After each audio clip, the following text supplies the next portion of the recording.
Caleb Whitaker had not spoken a kind word to anyone in 3 years. He kept to himself, kept his head down, and kept his heart locked behind a door nobody had ever tried to open. So when the most beautiful woman he had ever seen collapsed onto her knees in the middle of the dusty street alone, trembling with nowhere left to go, every man in that crowd looked away. Every man except him. If this story already has your heart, hit subscribe and drop your city in the comments. I want to see how far this story travels. The stagecoach from Billings arrived 40 minutes late on a Tuesday morning in July of 1884, rolling into the frontier town of Crestfall, Montana. Under a sky so white with heat, it looked like the sun had swallowed every cloud whole. Nobody paid it much attention. Stagecoaches came and went. People came and went. That was the nature of a border town. Folks were always passing through, always on their way to somewhere that promised more than what they'd left behind. Caleb Whitaker was leaning against the post outside McCready's general store when the coach pulled to a stop, his hat pulled low over his eyes, a half-empty cup of coffee going cold in his hand. He wasn't watching for anyone. He never was. He'd learned a long time ago that watching for people only led to disappointment. He wasn't watching. But he heard her. Not a scream. Not a cry. Something quieter than that, and somehow worse, the sound a person makes when they've been holding themselves together for so long that the moment their feet touch solid ground, something inside them finally gives. A soft, broken exhale. And then silence. He pushed his hat up with one finger. The woman standing beside the stagecoach was young, mid-20s maybe, with chestnut brown hair pulled back in a braid that had come half loose from the road. She wore a plain gray dress, dusty at the hem, and she was carrying one bag. One bag old and worn at the handles like it had made too many hard trips and wasn't sure it would survive another. She wasn't crying. He'd give her that.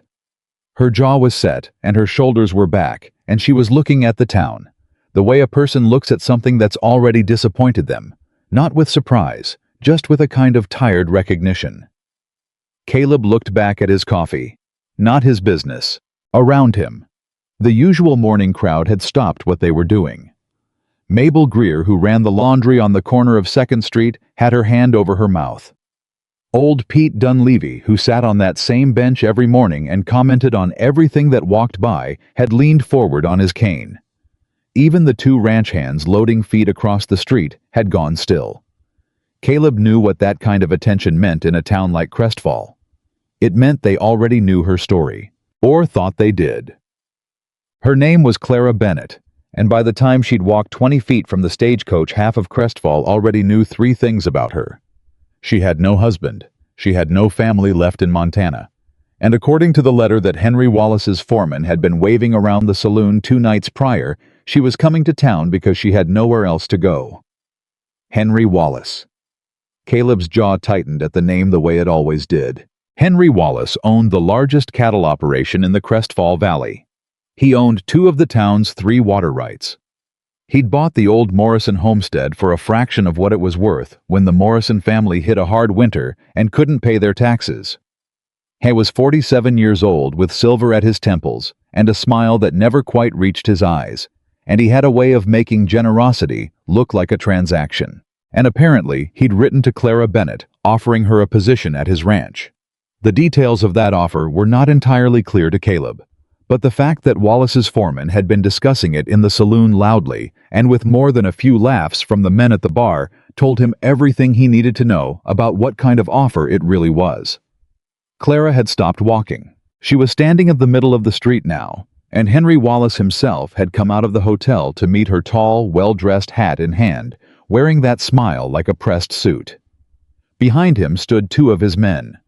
Behind her, the stagecoach driver was already moving the horses on.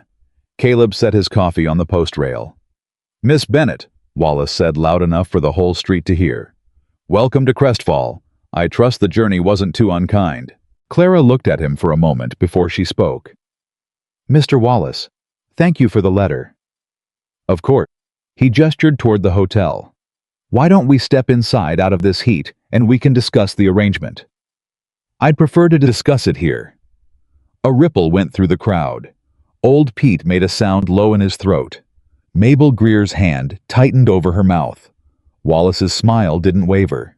Here, Clara said. You wrote that the position would involve managing the household at your ranch, cooking, cleaning, general domestic work. She met his eyes. I'd like to confirm the terms before I agree to anything. The terms are more than fair. Miss Bennett, room and board, 3 meals a day. And the wage. The smile shifted. Just slightly. We can discuss that. You didn't include a wage in your letter, Mr. Wallace. I'd like to know what it is before I take a single step toward your property. The street was very quiet. Wallace let out a slow breath through his nose. When he spoke again, his voice was still pleasant, but something underneath it had gone flat. Miss Bennett, given your current situation, I think you'll find that room and board is my situation, Clara said, and her voice was steady. Is that I am a woman looking for fair employment. Not charity. Not a favor. Employment. If you don't have a wage to offer me, Mr. Wallace, then I'm afraid we don't have an arrangement. Several seconds passed.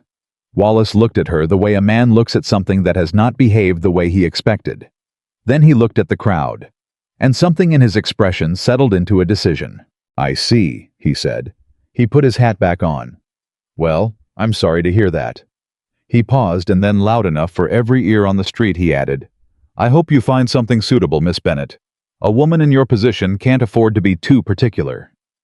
He turned and walked back into the hotel. His men followed. The crowd didn't move. Clara stood in the middle of the street with her one worn bag in the heat of a July that showed no mercy, and for one moment, one single unguarded moment, her composure cracked.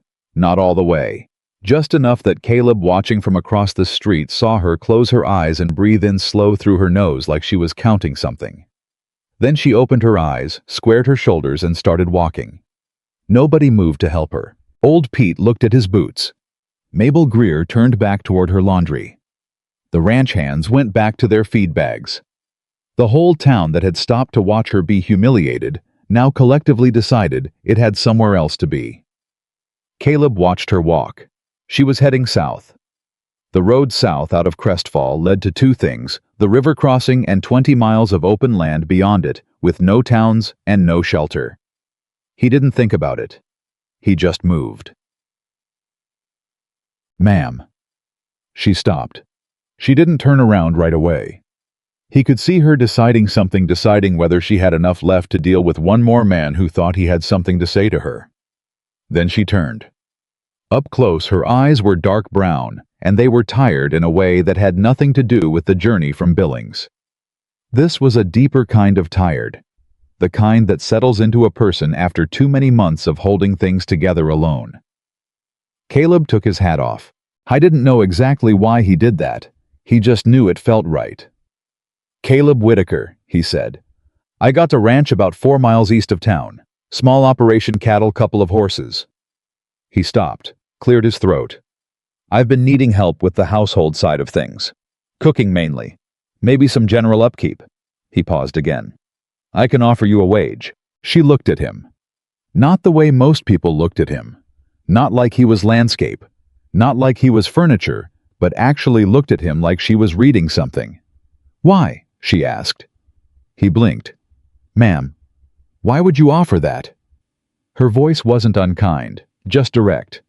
You don't know me. You don't owe me anything. He turned his hat in his hands. No, ma'am, I don't.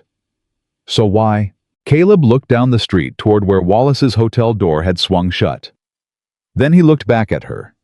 Because nobody deserves to walk that road alone, he said. And I reckon I've got enough room on my property that you won't have to. She was quiet for a long moment. What's the wage? She asked. He told her. She considered it. And I'd have my own quarters, my own space. The ranch hand cabin's empty, he said. Been empty 2 years. It's not fancy, but it's solid. I don't need fancy. She looked at him one more time. That reading look. All right, Mr. Whitaker. 1 month's trial. If either of us finds it isn't working, we part ways cleanly. That's fair, he said. She shifted her bag to her other hand. Do you have a horse for me, or do I walk? He almost smiled. Almost. I've got a spare. People talked, of course. In a town like Crestfall, they always talked. By sundown on the day Clara Bennett arrived, there were no fewer than 4 separate versions of the story circulating through the saloon, the laundry, the general store, and the small white church at the end of Main Street. The most generous version said, Caleb Whitaker had taken pity on a woman in need, which was admirable enough but slightly puzzling, given that Caleb Whitaker had never in the 8 years he'd been running his ranch outside Crestfall taken any particular interest in anyone else's problems. The least generous version, the one that Wallace's foreman seemed most eager to spread, said that Caleb was a fool who'd let a pretty face make his decisions for him, and that he'd regret it before the month was out. Caleb heard both versions second-hand through Sam McCready at the general store, who told him these things not out of cruelty, but out of the particular friendship that had built up between them over years of early morning supply runs. People are going to talk, Sam said, wrapping up a side of salt pork with practiced efficiency. You know that. People always talk, Caleb said. Wallace isn't pleased. Caleb picked up the wrapped package. Wallace can manage his own feelings. Sam studied him for a moment. You know what you're doing, Caleb. Caleb met his eyes. Getting my provisions. Sam snorted, but he didn't push it further, and Caleb was grateful for that. The truth was simpler than any version circulating through Crestfall that evening. He'd seen a woman standing alone in the middle of a street after a crowd had watched her be humiliated, and something in his chest had refused to let him walk past her. That was all. That was the whole of it. He'd driven his wagon the 4 miles back to the Whitaker ranch, with Clara Bennett sitting beside him, the evening light going gold and orange over the valley, and they hadn't spoken much. She'd asked him 2 or 3 questions about the ranch, how many head of cattle, how many acres, whether he had a well or relied on the river, and he'd answered them plainly, and she'd nodded, and that had been sufficient. I didn't need her to fill the silence. He'd lived in silence for years. He knew the difference between a silence that was empty and a silence that was simply quiet, and hers was the latter. When they'd reached the ranch, she'd stepped down from the wagon and stood looking at the property in the last of the daylight, the main house, the barn, the empty ranch hand cabin set back to the east, and he'd watched her face for what she thought of it. She didn't say it was small. She didn't say it was rough. She looked at the flower boxes under the main house windows, empty and dry, and she said, "Those could be beautiful again." He hadn't known what to say to that, so he hadn't said anything. He'd just carried her bag to the cabin door and left her to settle in. The first morning, he woke to the smell of coffee. Real coffee, not the scorched version he'd been making himself for the past 2 years since his last ranch hand. Dill Harker had moved his family up to Helena. He stood in the doorway of the main house and looked across the yard at the thin curl of smoke rising from the cabin's stone chimney, and he felt something shift in his chest that he couldn't name and didn't try to. By the time he'd pulled on his boots and walked to the main house kitchen, there was a pot on the stove and cornbread wrapped in cloth on the table. Clara was already at the far end of the property. He could see her through the kitchen window, walking the fence line with the careful attention of someone who was learning the geography of a new place, not sightseeing, but assessing. Looking for what needed doing. He poured his coffee. It was the best cup he'd had in 2 years. He sat down at the table and drank it slowly, and outside the window, the July morning came up bright and hot and full of the smell of dry grass and cattle, and the particular silence of a ranch that hadn't had enough people in it for a long time. She found the problem with the east fence line on her 3rd day. He'd known about it. 2 of the posts had rotted through at the base after the spring flooding, and the wire had gone slack in a way that wasn't immediately dangerous, but would become so by August when the cattle started pushing against it in the heat. He'd been meaning to fix it for weeks. She came to find him in the barn, where he was working on a piece of harness leather that needed restitching, and she said, "The east fence, 2 posts down near the creek bend." "I know," he said. "You'll lose cattle through there if you don't fix it before the heat gets worse." "I know that too." She waited. He looked up from the harness. "I was planning to get to it." "I can help," she said. "If you show me where the spare posts are." He studied her. She was wearing the plain gray dress, again sleeves rolled to the elbows, hair pinned back. There was nothing performative about the offer. She wasn't proving something.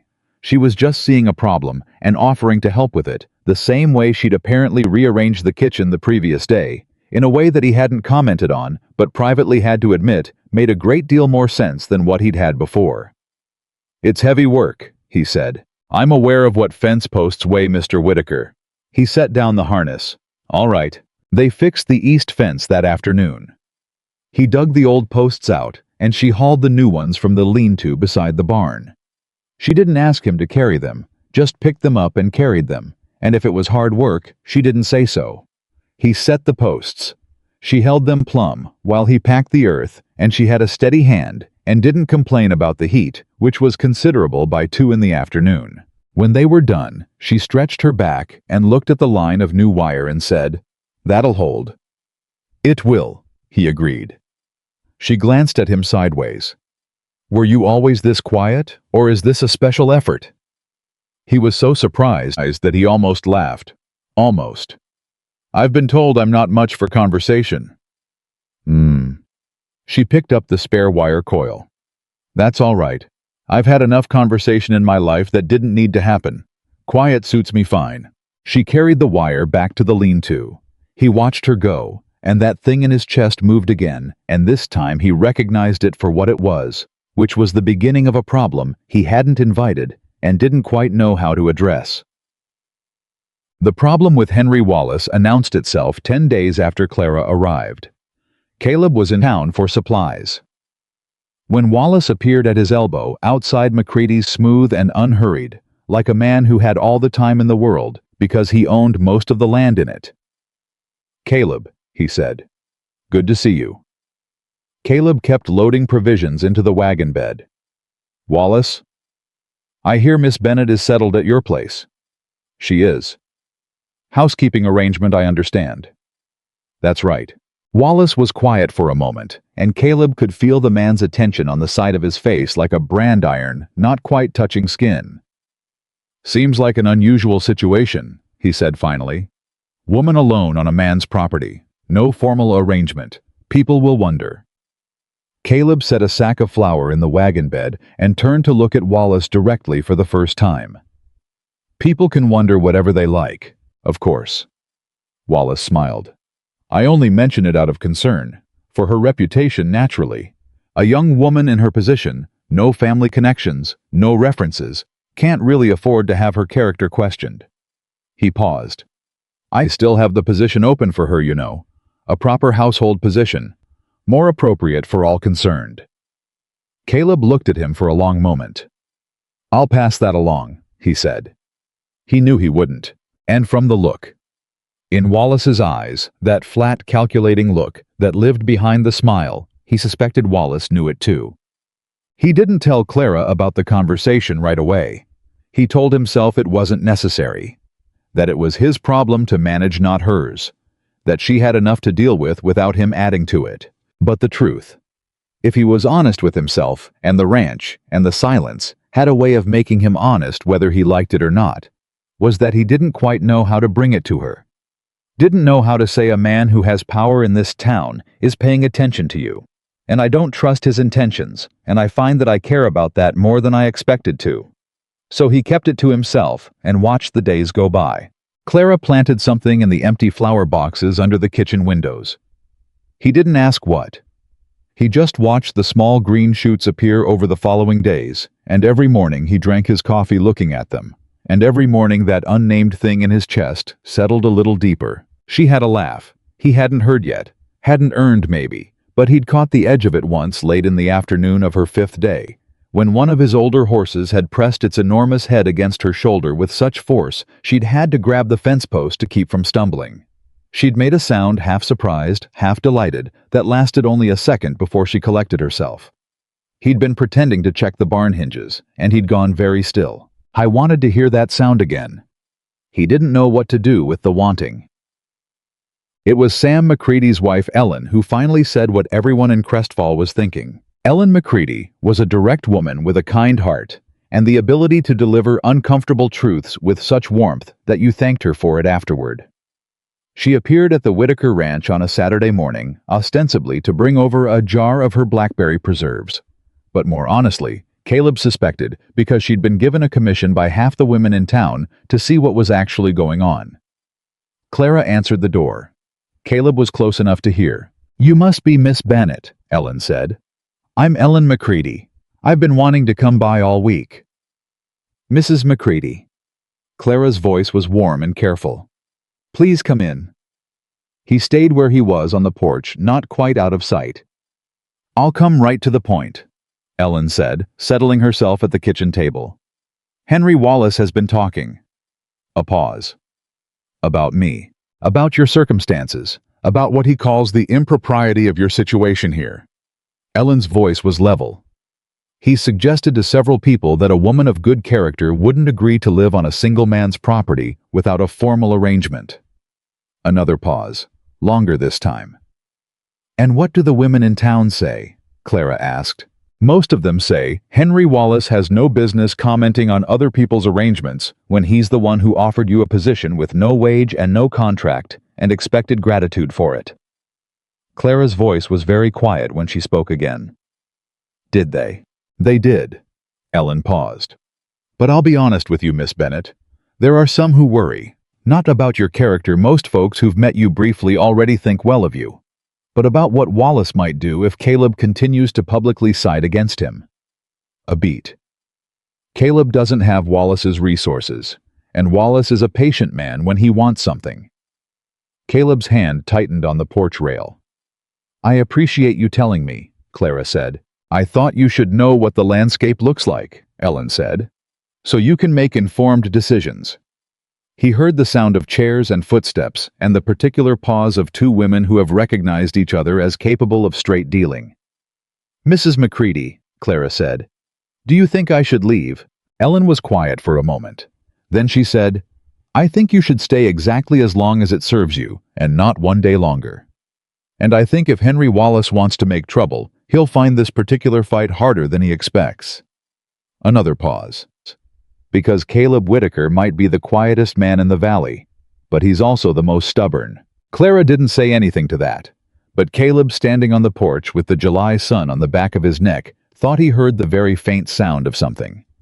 Something that, if he wasn't mistaken, might have been the beginning of that laugh. That evening after supper, he found her sitting on the front step of the ranch hand cabin, watching the last of the daylight go out over the hills. He stood a few feet away, turning his hat in his hands, and said, "I should have told you about Wallace." She looked at him. "The conversation outside McCready's." He blinked. "You knew?" "Sam told me." She looked back at the hills. 2 days ago." He was quiet for a moment. "I should have told you myself." "Yes," she said. "You should have." She paused. "Why didn't you?" He thought about it.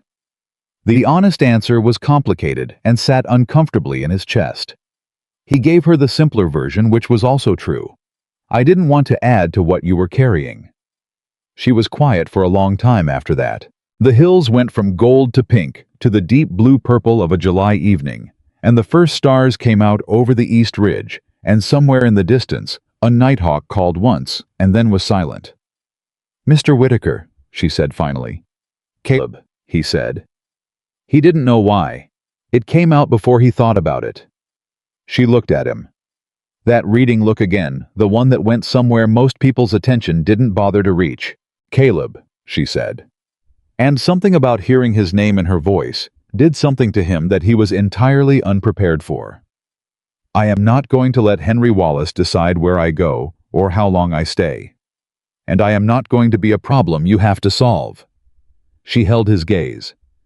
"But if we're going to be on the same property, I need you to treat me like someone capable of handling her own information." "You're right," he said. "I'm sorry." She studied him for another moment. Then she nodded once, the way a person nods when they've decided to believe something and are committing to that decision. "Good night, Caleb," she said. "Good night, Miss Bennett." She stood and went inside.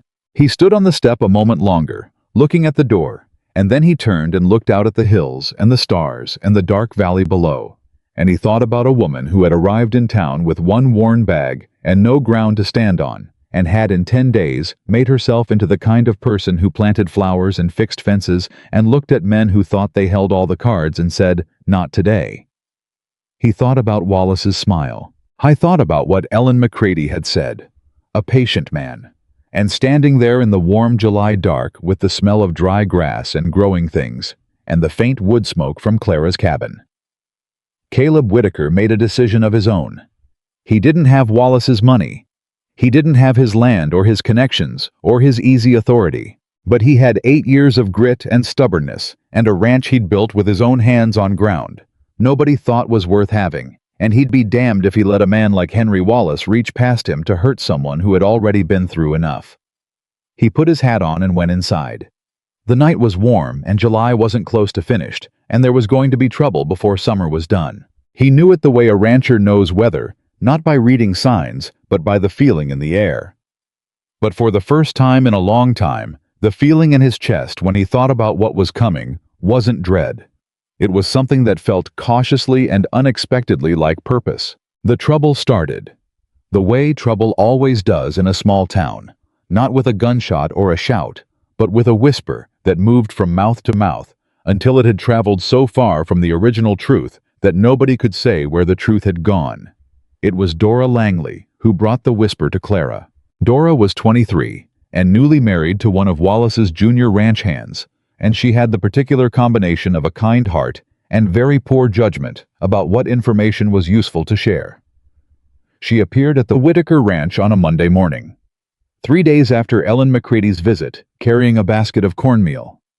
She said she was returning, but which had never actually been borrowed, and she sat down at the kitchen table and leaned forward and said with the breathless energy of someone delivering news they believe is important, "Miss Bennett, I think you ought to know what they're saying in town." Clara looked at her. She didn't stop what she was doing, which was sorting dried beans at the counter. "What are they saying, Mrs. Langley?" "That Mr. Whitaker brought you here because he well." Dora's cheeks pinked. "Because he's lonely. And that you agreed to it because you didn't have any other choice." She said it quickly, like pulling a splinter. "And that it's only a matter of time before you either leave or what?"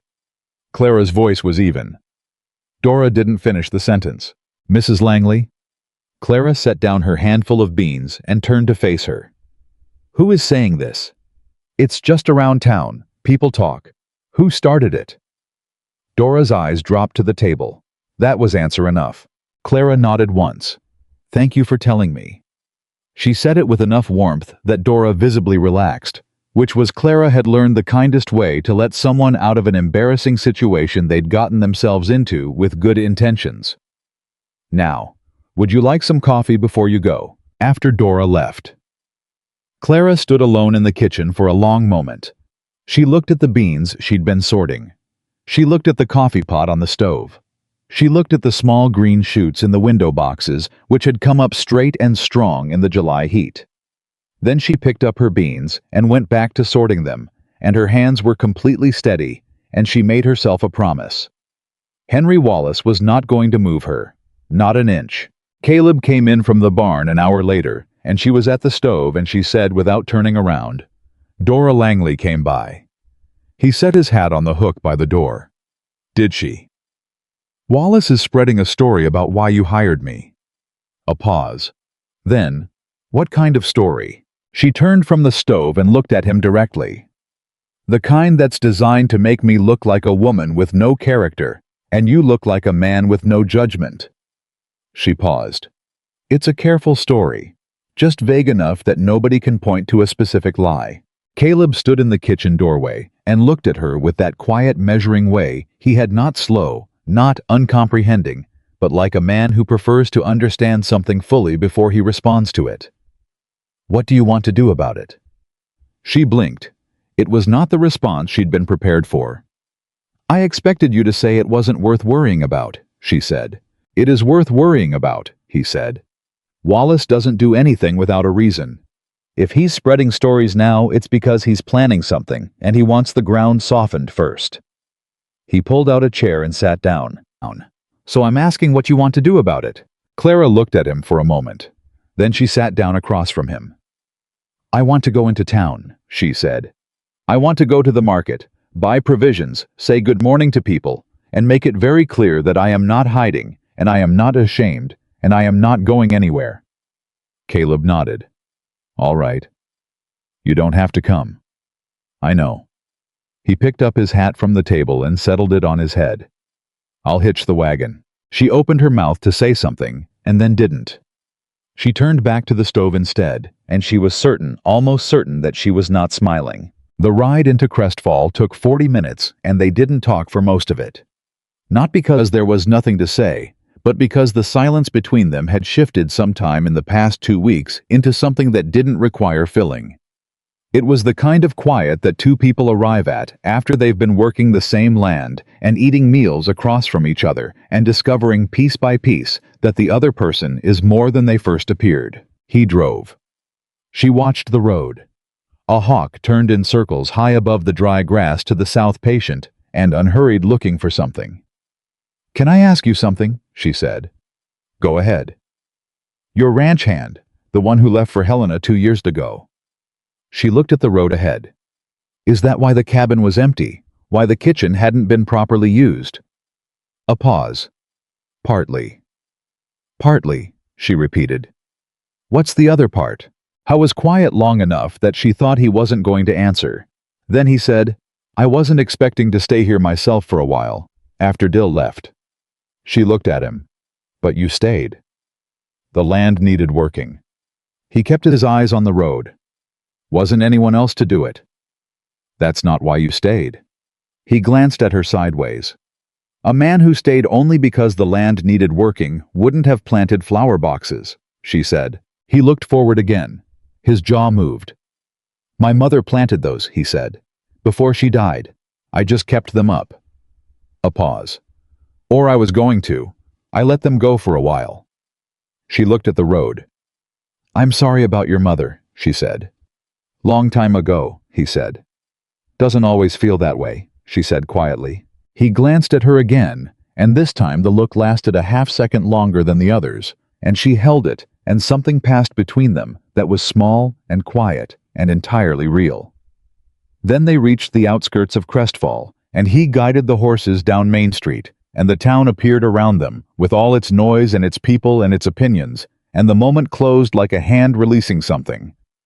But it had happened, and both of them knew it. The market was busy for a Monday. Clara stepped down from the wagon and walked to Eliza Hart's produce stand, and Eliza, a square-shouldered woman with gray-streaked hair and a reputation for plain dealing, looked at her for one moment with an expression that Clara couldn't read, and then said, "Miss Bennett, you look well. The heat treating you all right out on the Whitaker place?" "Just fine, Mrs. Hart," Clara said. "What are those tomatoes looking like this week?" And that was that. Not everyone was Eliza Hart. Two women on the far side of the market went quiet when she walked past, and didn't resume their conversation until she was well out of range. A man she didn't recognize looked at her with the particular expression of someone who has formed a judgment and sees no reason to revise it. One of Wallace's ranch hands passed close enough to say something under his breath that she couldn't quite hear, and decided not to try to.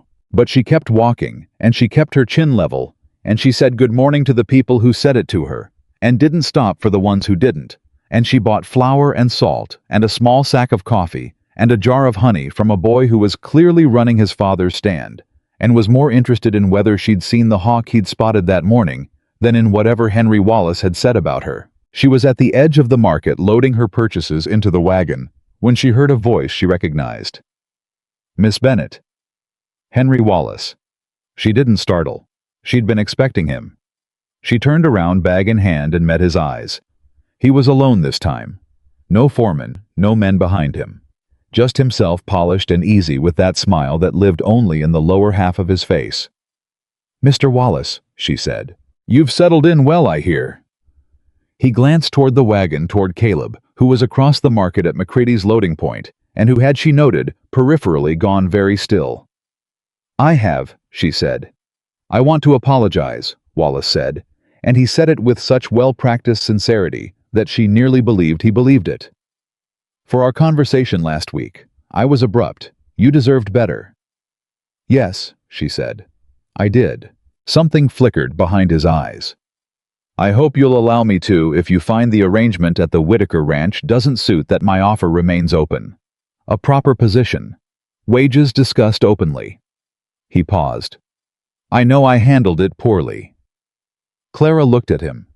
She looked at him the way she looked at a fence post before she decided whether it was solid, applying pressure, carefully checking for rot. Mr. Wallace, she said. I appreciate the apology. I do. She shifted the bag in her hands. But I've found an arrangement that suits me very well, and I intend to honor it. She held his gaze. I think we understand each other. The smile stayed. But the patience behind it pulled thin for just a moment, like wire stretched a quarter-inch too far, and she saw at the real face of the thing, brief as a blink before he recovered. Of course, he said pleasantly. Good day, Miss Bennett. He walked away. She turned back to the wagon and continued loading, and her heart was beating harder than she wanted it to, and she breathed through it steadily, the way she'd been breathing through hard things her whole life. Caleb appeared at her elbow 2 minutes later, and he didn't say anything. Just took the heavier sack from the wagon bed and resettled it without being asked, and she looked at him and said, He apologized. Did he? Very convincingly. She paused. He's patient, isn't he? Most dangerous kind, Caleb said. She looked at him. You're not going to tell me to be careful. You don't need me to. She looked at him a moment longer. No, she said. I don't. She climbed up to the wagon seat. Let's go home. The word came out before she thought about it. Home. She felt him go still beside her for half a second. Then he climbed up and took the reins, and neither of them mentioned it, but it sat between them on the bench all the way back to the ranch, warm and unclaimed, and entirely impossible to ignore. The second week brought heat that sat on the valley like a stone, dry absolute, the kind that cracks the earth at the corners and makes the cattle stand still in whatever shade they can find and blink their slow, patient blinks. Caleb worked from before dawn, when the air was still only warm instead of punishing, until the afternoon, when the heat peaked, and then again in the early evening, when it relented enough to breathe. Clara worked alongside him, not because he asked, not because it was part of any arrangement they'd made, but because there was a drought-stressed section of fence on the north pasture, and a water trough that needed new boards, and an irrigation channel that had silted up at the eastern end, and she could see the problems as clearly as he could, and she had hands, and she knew how to use them. The first time she showed up at the north pasture with a pair of work gloves and a fencing tool, he'd looked at her for a long moment. You know how to work fence wire? He asked. My father had 40 acres in Nebraska, she said. We didn't hire things done. He handed her the pliers. They worked side by side through the morning and into the afternoon, and he told her what needed doing, and she did it. And twice he corrected the angle of a staple, and she corrected him right back with a counter-argument that turned out to be right. And somewhere in the middle of the third hour, he realized he was talking more than he'd talked to another person in 2 years. Not performing. Not filling silence. Just talking. About the fence, about the cattle, about the water table, about the section of creek that ran dry every August if the spring hadn't been wet enough. And she talked back with her own thoughts and her own questions and occasional opinions that were sharp enough to push back against his without being unkind about it. He wasn't prepared for how much he liked it. He wasn't prepared for how much he'd missed it. At noon, she produced cornbread and hard cheese from the canvas bag she'd brought, and they sat in the thin shade of the fence line and ate without much ceremony, and the valley stretched out around them, hot and dry and immense, and a single red-tailed hawk worked a thermal far overhead. Can I ask you something? He said. She looked at him a little surprised. He didn't usually start conversations. Nebraska, he said. What happened to the 40 acres? Her face didn't change expression, but something in it settled back half a step, like a person stepping to the inside of a door. My father died, she said. 3 years ago. My brother took the land. I wasn't on the deed. A pause. Which was legal, and which I should have paid more attention to before I was 23 years old and suddenly had nothing. He was quiet. I wasn't stupid, she said, and there was no defensiveness in it, just a clarity that said she'd made peace with this at some cost and preferred not to have it questioned. I trusted people I shouldn't have and didn't ask the right questions soon enough. I know that. She looked at the valley. I left Nebraska 18 months ago. I worked in Billings at a boarding house cooking cleaning general work. The owners were decent. She paused. They sold the business in April. The new owners had their own people. That's when you got Wallace's letter. That's when I got Wallace's letter. She turned and looked at him directly. I knew what it probably was, but I was low on money and low on options, and I thought... She stopped. I thought I could handle whatever it turned out to be. You could, he said. I did, she corrected quietly. There's a difference. He looked at her. He thought about that day at the stagecoach, her walking alone down the street, one bag spine straight, eyes tired but nowhere near defeated. And then something came up in him that he hadn't expected and didn't have words for, so instead he said, I'm glad you stayed. She went very still. He felt the blood rise in his neck and looked back at the valley at the hawk. I mean, the ranch is better. You can see it. The fence, the trough. Caleb. He stopped. She was looking at him with that reading look, and he felt for the first time in recent memory, like the thing being read. I know what you meant, she said, and her voice was different, not softer exactly, but without the careful professional distance she usually kept in it. I'm glad too, she said quietly, in case that wasn't obvious. He didn't know what to say to that. He ate the rest of his cornbread and didn't look at her, and his heart was doing something he considered entirely unreasonable, and the hawk kept turning in its slow, patient circle overhead, and the July heat pressed down on everything, and he thought very clearly, I am in trouble. The twist came at the end of the second week, and it came in the form of a document. Caleb found it tacked to his barn door on a Wednesday morning, a folded piece of paper with the Wallace Cattle Company letterhead at the top, and 2 paragraphs of very precise legal language below. He read it once. Then he read it again. Then he took it inside and put it on the table and stood over it with his coffee going cold and read it a third time. It was a notice of a contested water rights claim. The Wallace Cattle Company was filing a formal challenge to the Whitaker Ranch's secondary water rights on the creek that ran along the eastern boundary. The rights that gave Caleb access to the water he needed for the north pasture through August when the main channel ran low. The claim alleged that the original deed transfer from the Morrison family had contained a surveying error, and that the creek boundary was actually 4 feet east of where Caleb's deed placed it, which would mean the creek itself fell entirely within Wallace's property, and the rights Caleb had purchased were void. It was, Caleb knew, technically possible. It was also, he was entirely certain, a lie.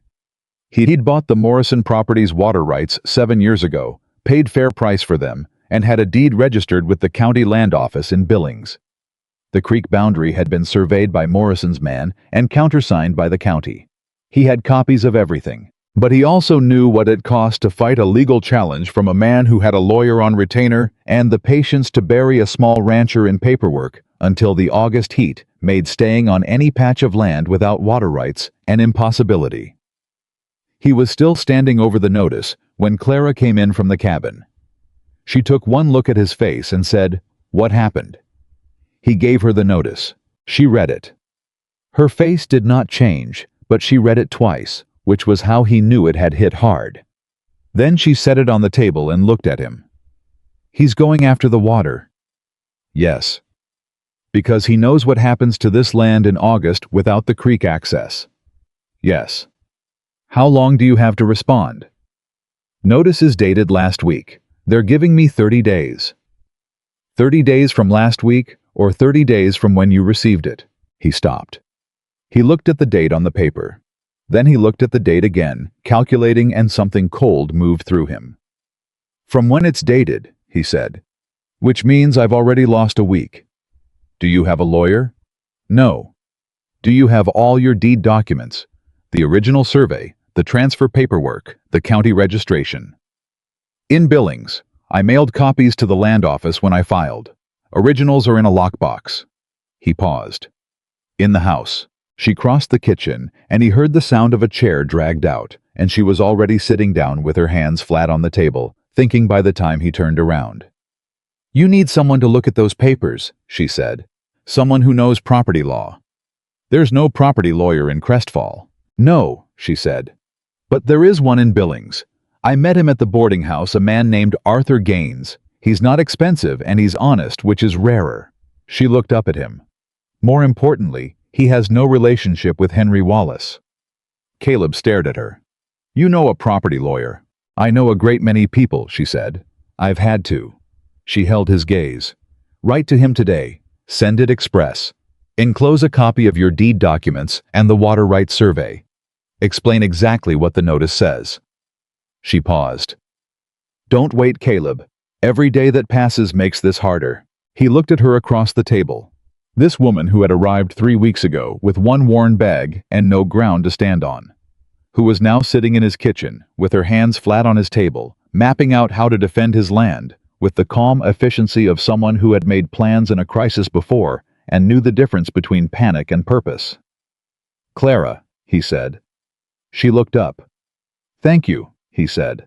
She held his eyes for a moment. Then she said very quietly, "This is what it means to not be alone." He sat down and got out paper and pen, and she stayed at the table while he wrote. And when he was done, she read it through and said, "Add the survey date and the county file number. It'll help him find the registration faster." He added them. He sent the letter that afternoon. It was the same afternoon that Dill Harker's brother, a young man named Jesse, who occasionally picked up work through the valley, came out to the Whitaker ranch, asking for 2 days of paid work on the cattle end, and Caleb hired him on the spot because he needed the hands, and because Jesse Harker, unlike most people who worked in the Crestfall Valley, had no particular loyalty to Henry Wallace. Jesse arrived the next morning with a bedroll and a cheerful manner, and a story he delivered over breakfast about a conversation he'd overheard at the saloon 2 nights prior that went very still around Clara and Caleb before Jesse realized it. "Beg pardon," he said, looking between them. "I probably shouldn't have." "What did you hear, Jesse?" Clara said. Her voice was level. Jesse turned his hat in his hands. He was 20, maybe 21, with an open face that wasn't built for holding things back. "Wallace's foreman," he said, telling men at the bar that the water rights challenge was just the beginning, that he was going to make things difficult enough that the Whitaker place would be on the market before winter. He swallowed. And that when it went on the market, he planned to buy it for a fraction of what it was worth, same as he did with the Morrison place. The kitchen was very quiet. Caleb set down his coffee cup. Clara said, "Did he say anything about me?" Jesse's face flushed. "Ma'am, Jesse." Her voice was patient but not soft. "What did he say?" Jesse looked at his hat. "He said you wouldn't be a problem. That once the ranch was gone, you'd have to go somewhere, and when you had nowhere left to go, you'd end up at Wallace's place anyway." A pause. "He said sorry, ma'am. He said Wallace had all the time in the world, and eventually people always run out of options." The silence that followed was the kind that fills a room completely.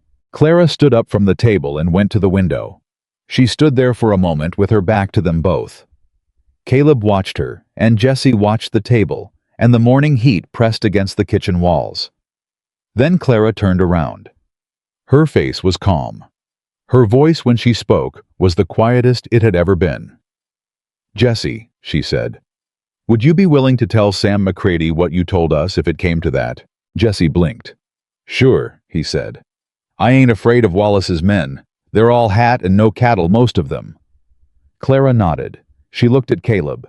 Something passed between them that needed no words. A mutual recognition, a shared acknowledgement of what they were standing in the middle of, and a mutual decision about what to do about it. He picked up his coffee. She sat back down.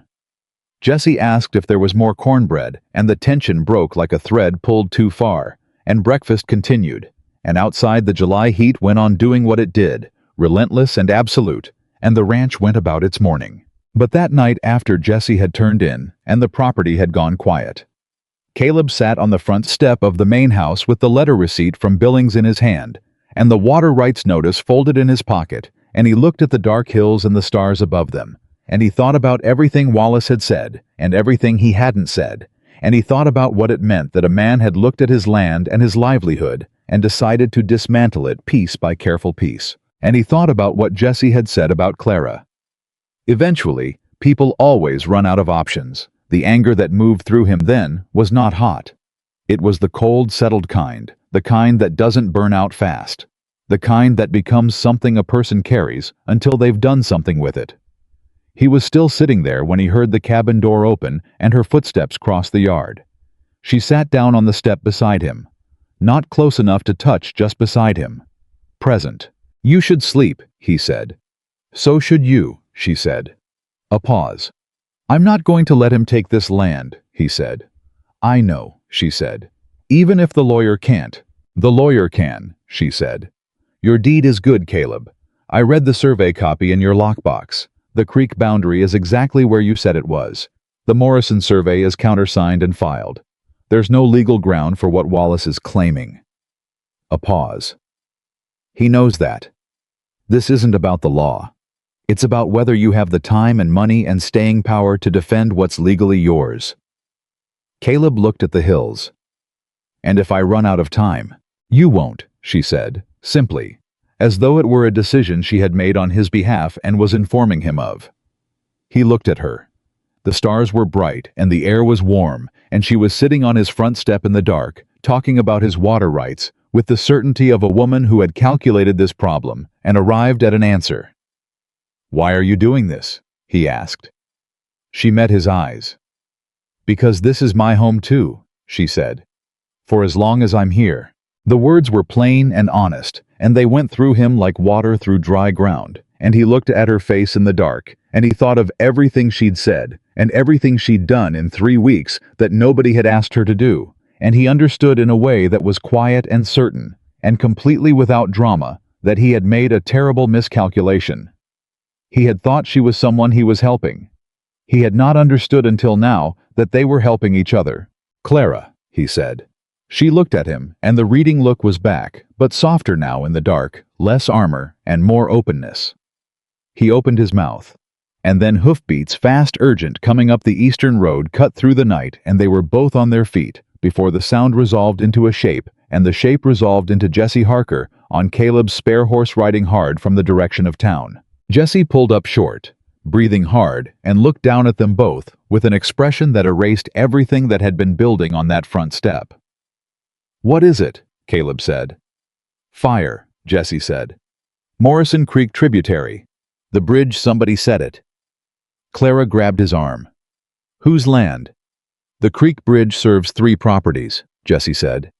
"Morrison East, the Dawson homestead, and—" He looked at Caleb. "And mine," Caleb said. "They said it was an accident," Jesse said. "A lantern knocked over by the wind. But Caleb—" He stopped. "Say it," Caleb said. "There wasn't any wind tonight," Jesse said.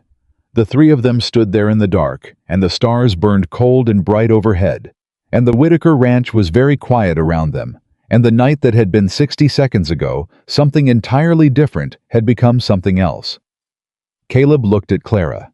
She looked back at him, and her jaw was set, and her eyes were steady, and what he saw in them was not fear. What he saw was the same thing he felt, the settled, cold certainty of people who have understood what they're up against, and decided it doesn't change anything. "Get your boots on," he said. She was already moving. The bridge was still burning when they got there. Not the whole structure. Whoever had set it had done it carefully, which told Caleb everything he needed to know about the word accident. A fire started by a knocked lantern burns from a single point and spreads unevenly. This fire had caught in 3 places along the base supports simultaneously, which meant accelerant, which meant planning, which meant Henry Wallace had decided to stop being patient. Jesse had ridden ahead and was already there when Caleb pulled the wagon up, and beside him stood Tom Dawson, whose homestead sat east of the tributary, and who depended on this same bridge to move his cattle to the summer grazing land. Tom was 52 years old, broad-shouldered, with the kind of face that had spent too many years squinting into hard weather, and right now that face was doing something Caleb had never seen it do before. It was afraid. "Caleb." Tom crossed to him before the wagon had fully stopped. "Tell me you've got your water rights papers somewhere safe." Caleb stepped down. "I do. What do you know?" "Wallace's man was in town this afternoon." Tom's voice was low, fast stripped of its usual steadiness. Talking to Mercer at the land registry office. I didn't think anything of it at the time. Wallace files paperwork constantly. It's how he does things, but then this... He gestured at the burning bridge. This ain't a coincidence, Caleb. No, Caleb said. It isn't. Clara had climbed down from the wagon and was already at the water's edge, looking at the bridge with that assessing look. She had the one that made calculations while everyone else was still reacting. Can it be rebuilt? She said. Tom looked at her and then at Caleb with the particular expression of a man who wasn't sure who he was talking to, but had enough sense to answer a sensible question when it was asked.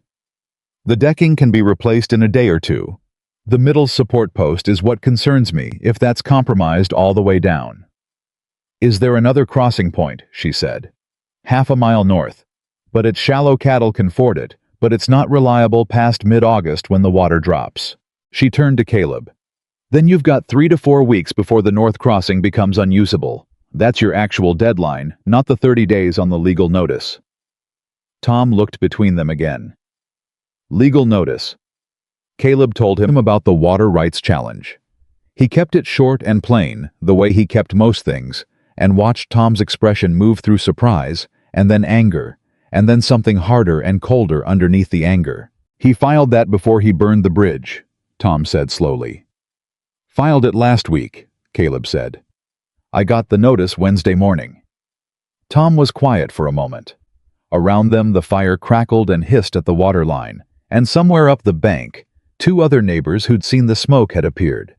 Frank Adler, who ran a small sheep operation to the northwest, and his older brother Carl, who had no land of his own, but worked his brother's and knew every inch of the valley. Carl Adler looked at the bridge and then at Caleb and said, This is Wallace. Probably, Caleb said. Not probably, Carl said. I saw 2 of his men riding the creek road this afternoon heading east. Didn't think anything of it. His voice had gone tight. I should have. You couldn't have known, Clara said. Carl looked at her. He'd heard about her, everyone in the valley had, but this was the first time he'd been close enough to take a proper measure, and whatever he saw made him adjust something in his posture. An unconscious, settling, the kind a person does when they decide someone is worth listening to. Who are you, miss? Clara Bennett, she said. I work at the Whitaker ranch. She knows a property lawyer in Billings. Jessie offered helpfully from 3 feet away. Carl looked at Jessie, then back at Clara. A lawyer. Arthur Gaines, she said. Caleb wrote to him Wednesday. He knows property law, and he's not in Wallace's pocket. Tom turned to Caleb. Is that true?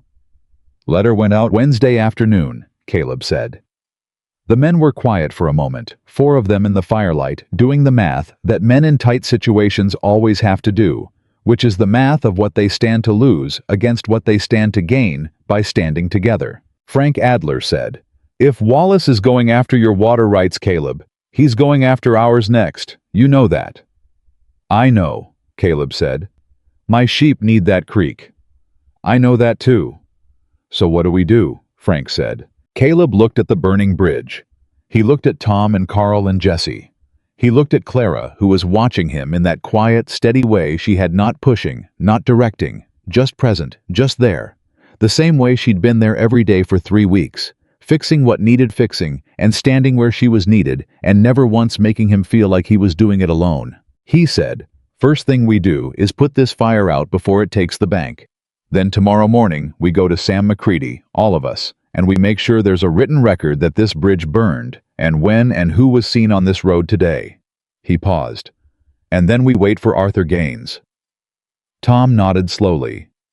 And if the lawyer can't move fast enough? Then we go to Billings ourselves, Caleb said. And we don't go alone. That was the beginning of it. The real beginning. Not the water rights notice. Not the rumor campaign. Not even the conversation outside McCready's that first week. The beginning was 5 men and 1 woman standing at a burning bridge in the dark and deciding that enough was enough. They got the fire out by 2 in the morning. Clara worked alongside them, hauling water in buckets from the upstream bank, and nobody commented on it because there was no time for comments, and because, as Carl Adler said afterward to his brother in a low voice that was not quite low enough, That woman works like she's got something to prove and doesn't much care if anyone's watching. His brother said, "Reckon that's the best kind of working." Caleb heard both of them. He didn't say anything, but something settled in him that hadn't been settled before. They got back to the ranch as the sky was going gray at the east edge, and Jesse took the horses while Caleb and Clara walked to the house, and they were both filthy with ash and creek mud, and the particular exhaustion that comes from physical labor on top of a night that had already taken everything. At the door, Clara stopped. Caleb stopped beside her. "He's escalating," she said. "Not a question." "Yes." "Why now? What changed?" He thought about it. You, he said. "Not you personally. But before you got here, I was a man alone on a small ranch with a water rights deed and no particular allies and no reason to fight anything past my own fence line." He paused. "The minute I stood up for you in town, I became something different. A man who pushes back. That changes the calculation." She was quiet for a moment. "I'm sorry," she said. "Don't be." "Caleb." "Don't be," he said again, and his voice was firm but not hard. "Whatever Wallace does next is his doing, not yours. You came to this town looking for fair work, and he tried to make you an example of what happens when you refuse him." He met her eyes.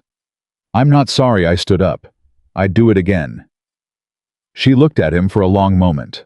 Long enough that he felt it the weight of her attention, the particular quality of being truly seen by someone who didn't look away. Then she said, "Get some sleep, Caleb." He almost said something else. He didn't. He went inside. The response from Arthur Gaines came 8 days later, and it came fast, which meant the man had understood the urgency and had done the work quickly, which meant Clara had been right about him. Caleb read the letter at the kitchen table, while Clara stood at the stove, and Jesse sat in the corner pretending to sharpen a knife, but actually listening to every word. Gaines had reviewed the deed documents and the water rights survey. His conclusion was unambiguous. The Whitaker water rights were valid, properly filed, and legally defensible. The Wallace Cattle Company's challenge was based on a disputed surveying measurement that Gaines had independently re-examined using county records, and the claimed boundary discrepancy did not exist. The Morrison survey was accurate. Caleb's deed was clean. However, and this was the word that made Caleb's hand tighten on the letter. However, Wallace had filed the challenge clerk in Billings, who was, according to Gaines, known to have a professional relationship with the Wallace Cattle Company that may affect the impartiality of his review. Gaines was recommending that the challenge be formally contested at the district land court level, which would override the county clerk's process entirely, and he could file the contest within the week if authorized. The cost was listed at the bottom of the letter. Caleb set the letter on the table. Clara crossed from the stove and read it over his shoulder. She didn't say anything for a moment. Then she said, "Can you cover it?" He'd been calculating since his eyes hit the number. "If I sell 2 of the brood mares," he said, "and hold off on the winter supply run until October, will that leave you enough working capital through September?" "Barely." She straightened up. She was quiet for a moment, and then she said in a voice that was very even and very deliberate, "I have $42 in savings from the boarding house work. I'd like to contribute it." He turned in his chair and looked at her. "Don't argue with me," she said before he could speak. "Clara, it is $42, she said. "It won't change whether or not I eat. It will change whether you can get through September without selling cattle at a bad price." She held his gaze. "And before you tell me I don't have to, I know I don't have to. I want to." The kitchen was very quiet. Jesse had stopped pretending to sharpen the knife. Caleb looked at Clara Bennett at the set of her jaw and the steadiness in her eyes and the absolute absence of anything performative in what she'd just said. And he felt something move in him that was large and complicated and had been building for weeks and was now, he realized, no longer something he could fold up and put away. "I'll pay you back," he said. "You'll try," she said, and turned back to the stove. Jesse made a small sound. Caleb looked at him. Jesse went back to the knife. They authorized Gaines that afternoon. The next morning, Caleb went to Tom Dawson and Frank Adler and told them what Gaines had said. Both men listened. Both men were quiet for the space of several breaths. Then Tom said, "The county clerk, Mercer." "That's the man," Caleb said. Tom looked at Frank. Frank looked at the ground. Then Tom said, "My brother-in-law works in the Billings Land Registry office. Not Mercer's section, the title division. But he knows people." He paused. "I'm not saying it's the same as your lawyer. But if Mercer is sitting on your challenge paperwork, my brother-in-law might know who to talk to about moving it up the chain." Caleb looked at him. "I wouldn't ask you to get your family involved in this." "You didn't ask," Tom said. "I'm offering." He met Caleb's eyes. "Wallace bought the Morrison place out from under a family that had worked it for 20 years. I watched that happen, and I didn't do anything because it wasn't my land." He paused. "I'm not watching it happen again." Frank said, "Same." Caleb stood between them in the morning heat and felt with a peculiarity that was not unpleasant, the unfamiliar weight of people standing behind him. He'd been alone on this land for 8 years. He'd built everything by himself and defended it by himself and managed his bad years by himself. He'd gotten good at alone. He hadn't understood what he'd been trading for it. "Thank you," he said, and he meant it in a way that went somewhere past the words. The second twist came from a direction nobody expected. It was Dora Langley, sweet, well-intentioned, chronically indiscreet Dora Langley, who arrived at the Whitaker ranch on a Thursday afternoon with her baby on her hip, and an expression that had moved well past breathless excitement into something that looked like actual fear. Clara saw her coming across the yard and went to meet her, and Dora said before Clara could even speak, "I need to tell you something, and I need you to know my husband doesn't know I'm here." "Come inside," Clara said. Caleb was at the table when they came in. He started to rise. Dora shook her head. "Stay," the gesture said, and she sat down and held her baby tighter and looked at them both and said, "My husband told me something last night that he shouldn't have told me. And I've been up all night deciding what to do about it, and I decided you need to know." "What is it, Dora?" Clara said. Her voice was careful and kind. Dora's jaw worked. Then she said, "Wallace isn't just challenging the water rights. He's challenging the original deed." She paused. "Not the water rights survey. The deed itself. He has a man from Cheyenne who's prepared to sign an affidavit saying that the original sale from the Morrison family to Caleb was improperly witnessed. That the man who witnessed the deed transfer was not licensed to act as a legal witness in Montana territory." The kitchen went completely silent. Caleb was very still. "The witness," he said. His voice was flat. "That was Dill Harker." "I don't know the name," Dora said.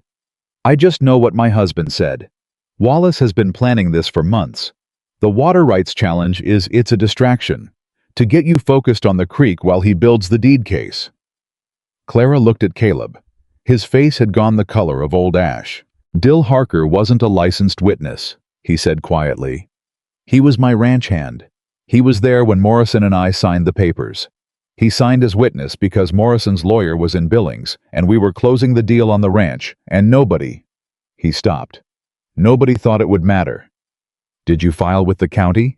Clara said. Her voice was very careful. "I filed with Mercer's office," he said. "The same office that—" He stopped again. The full shape of it was visible now, and it was ugly. Wallace had built this whole structure carefully, patiently over time, probably since the moment Caleb had first pushed back against him publicly. The county clerk who was sympathetic to Wallace. The surveying dispute designed to consume Caleb's attention and money, and underneath it all, a deed challenge that went to the very foundation of Caleb's ownership of his land. Not just the water rights. The land itself. If the deed was successfully challenged, Caleb didn't just lose the creek. He lost everything. Dora was crying quietly, and the baby was making small, uncertain sounds against her shoulder. "I'm sorry," she said. "I know my husband will be angry, but I kept thinking about what Miss Bennett said at the market about fair employment and fair treatment, and I kept thinking that this isn't right. What Wallace is doing isn't right." Clara put her hand over Dora's. "You did the right thing," she said. "You did exactly the right thing." After Dora left, Caleb sat at the table and did not move for a long time. Clara sat across from him. She didn't push. She didn't fill the silence with reassurances or strategies. She just sat, and that quality of presence she had, the one that was neither intrusive nor distant, just genuinely solidly there, filled the room the same way it had filled the past 3 weeks. Finally, he said, "I could lose this land." "Not yet," she said. "If the deed challenge is not filed yet," she said. "Dora's husband told her what's being planned. It hasn't happened, which means you still have time." She paused. "Write to Gaines tonight. Tell him everything Dora told you. Everything the witness Dill Harker, the affidavit from Cheyenne. Let him tell you what can be done. And if nothing can be done," she looked at him directly, "then we figure out the next thing after that." He looked at her. "You keep saying we." She didn't look away. "Yes," she said. "I do." He opened his mouth. He closed it. He got out the paper and pen. The letter to Gaines went out that evening. The following morning, Caleb rode to Tom Dawson's property and told him everything, and Tom listened, and then rode with Caleb to Frank Adler's, and the three of them sat in Frank's kitchen and laid out the whole of it. The water rights challenge, the county clerk, the planned deed, challenged the man from Cheyenne. And when they were done, Carl Adler, who had been standing in the doorway listening, said, "This is bigger than a fence dispute." "Yes," Caleb said. "This is Wallace trying to take this whole side of the valley. If he gets my water rights, your creek access becomes his leverage," Caleb said. "If he gets my deed, he owns the eastern boundary, and he controls the road to the Adler property." He paused. "This was never just about me." Carl looked at his brother. Frank looked at Tom. Tom looked at Caleb and said, "What do you need?" "Gaines needs to move fast," Caleb said. "Tom, if your brother-in-law can get information about who has access to the Mercer filing. I'll write him today." "And I need someone to ride to Billings," Caleb said. "Someone Wallace's men won't follow. Someone they're not watching." Carl Adler straightened up in the doorway. "I'll go," he said. "I got no land, no deed, nothing for Wallace's men to find reason to stop." He looked at Caleb. "Give me what you need carried." It took Caleb a moment. Then he said, "I need the original deed documents, Morrison's signature, and a signed statement from everyone in this room about the bridge fire." "I'll write one," Tom said. "Same," Frank said. Carl nodded once. "When do I leave? Then tomorrow morning," Caleb said. "Before light." He rode back to the ranch in the early afternoon, and Clara was at the east pasture checking the cattle, and he went out to her and told her about Carl, about the plan, about what Tom and Frank had agreed to, and she listened without interrupting. And when he was done, she said, "You trust Carl Adler." "He's not the type to be bought," Caleb said. "And he has no love for Wallace. Morrison was his cousin." She looked at him. "The Morrison family. The ones who sold the property to you. The same." Something moved across her face. "Wallace bought the Morrison homestead for a fraction of what it was worth," she said slowly. "You told me that the first day." "I did." "And Carl Adler's cousin was—" "Morrison's wife's brother," Caleb said. "Carl watched that family lose their land. He's been angry about it for 7 years." He paused. "So have I. It's part of why I filed to contest this one." Clara looked at the pasture, at the cattle patient and slow in the afternoon heat, at the fence line they'd repaired together in the second week, solid and level in the dry ground. "This valley," she said quietly. "All these people. They've been waiting for someone to go first." Caleb looked at her. "I didn't think of it that way." "I know," she said. "That's why they trust you." He stood beside her in the heat of the afternoon, and the words settled into him in a way that was both uncomfortable and necessary. The way truth often is, when it's the kind that asks something of you. He'd spent 8 years alone on this land, because alone felt safe. Alone meant nothing could be taken, because nothing had been given. But the wall he'd built to keep loss out had also kept everything else out. Tom and Frank and Carl and Ellen McCready and Sam at the general store, and all the small daily evidence of people who would stand behind him if he'd only let them see that he was worth standing behind. And now Clara, who had arrived with one worn bag and $42, and the particular toughness of a woman who had been left without ground and had decided that the leaving would not define her. Who had planted flowers in his mother's window boxes and fixed his east fence and found him a lawyer and contributed her savings without ceremony and sat across from him in every hard moment and said, "We." He turned and looked at her profile, at the line of her jaw and the steadiness of her eyes on the cattle, and he thought about the front step. 2 weeks ago, the almost moment, the hoofbeats that had cut it short. He wasn't going to have that moment again now. Carl Adler was leaving at dawn, and the deed documents needed to be prepared, and Tom's statement needed to be written up, and there was too much at stake and too much to do. But he was done pretending he didn't know what he felt. He was done measuring himself by the wrong things. He said quietly, "Clara." She turned. He looked at her. Just looked long enough that the looking itself said something. "When this is over," he said, "I'd like to talk to you about something that has nothing to do with water rights or deeds or Henry Wallace." She held his gaze. A beat. Another. "All right," she said. The word was simple. But the way she said it with that same directness she brought to everything. Nothing performed. Nothing held back. Made something in his chest unlock that he hadn't known was latched. "All right," he said. He turned back toward the house to prepare the documents. He had taken exactly 4 steps when Jessie came sprinting across the yard from the direction of the road, out of breath, eyes wide, and said, "Caleb, there's a man at the gate. He says he's from the Billings District Court office. He's got papers." Caleb stopped. Clara stopped beside him. "What kind of papers?" Caleb said. Jessie swallowed. "He says it's a temporary injunction. Wallace filed this morning." He stopped and looked between them, and the expression on his face was the expression of someone delivering news that changes the shape of everything. "Caleb, he said. He's claiming the deed. He filed the challenge already. He's not waiting." The 3 of them stood in the afternoon heat, and the valley was very quiet around them, and somewhere to the west a hawk turned in a long, slow circle over the dry grass. Wallace hadn't given them time. He'd moved before they were ready. And now Caleb Whitaker stood in front of everything he'd built and everything he'd almost said, and the woman who had planted flowers in his mother's window boxes, and the only question left was the one that had always been underneath all the others. What kind of man was he going to be when the ground gave way? He squared his shoulders. He looked at Clara. She looked back at him, and her eyes were steady, and her jaw was set, and she gave him one small deliberate nod, the kind of nod that says, "I'm here, do what needs doing." He turned toward the gate. "Let's hear what the man has to say," he said. The man at the gate was named Prescott. He was thin, clerk-built, with ink-stained fingers, and the uncomfortable expression of someone who delivers bad news for a living and has never fully made his peace with it. He handed Caleb his papers, without ceremony told him he had 15 days to appear before the District Land Court in Billings, and rode away before the dust had settled. Caleb read the injunction standing at his own gate. The language was dense and precise, and clearly written by someone who knew exactly what they were doing.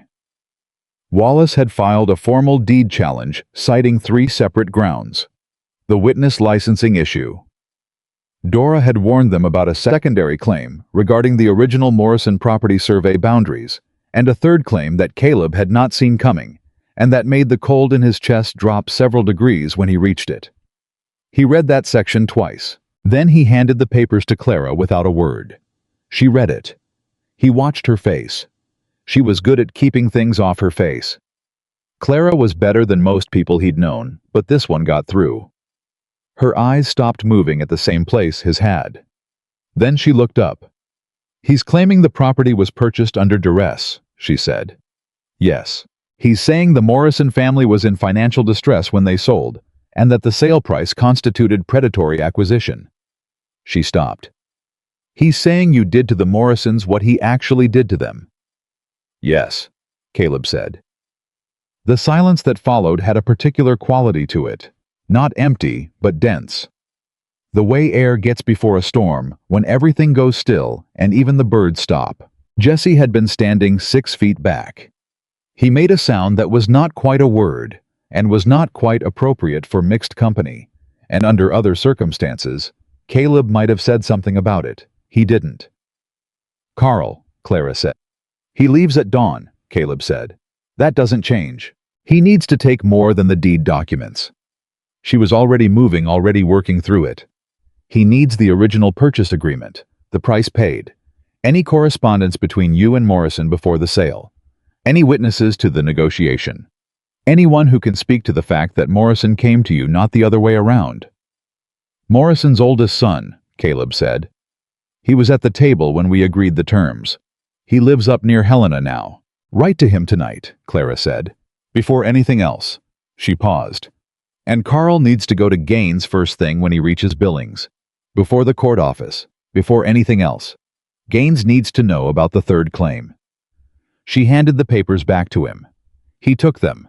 Their fingers touched for 1/2 second, and neither of them acknowledged it, but he felt it all the way to his boots.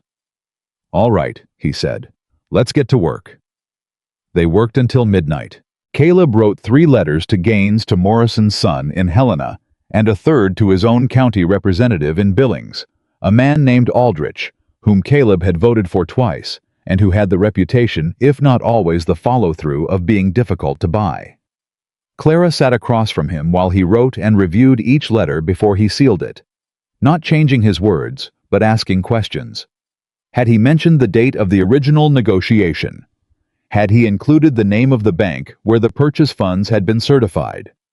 Had he noted that Tom Dawson and Frank Adler had both witnessed the deed filing? I hadn't. He added everything she noted. Jesse fell asleep in the chair in the corner around 10 o'clock, which was the most useful thing he'd done all evening, because it meant nobody had to politely ask him to leave. At midnight, Clara stood and stretched her back and said, "Do you want me to take the letters to Carl tonight so he has them ready for dawn?" "I'll take them," Caleb said. "You need to sleep." "So do you." She looked at him. The lamplight was low, and the kitchen was warm, and she had ink on her left hand from where she'd steadied one of the pages, and the exhaustion in her face was real and complicated and layered in a way that had nothing to do with the hour. "Caleb," she said. "I know," he said quietly. "I know what you're going to say. Do you? That this is a lot to ask a lawyer to fight in 15 days. She was quiet for a moment. "That's not what I was going to say." He waited.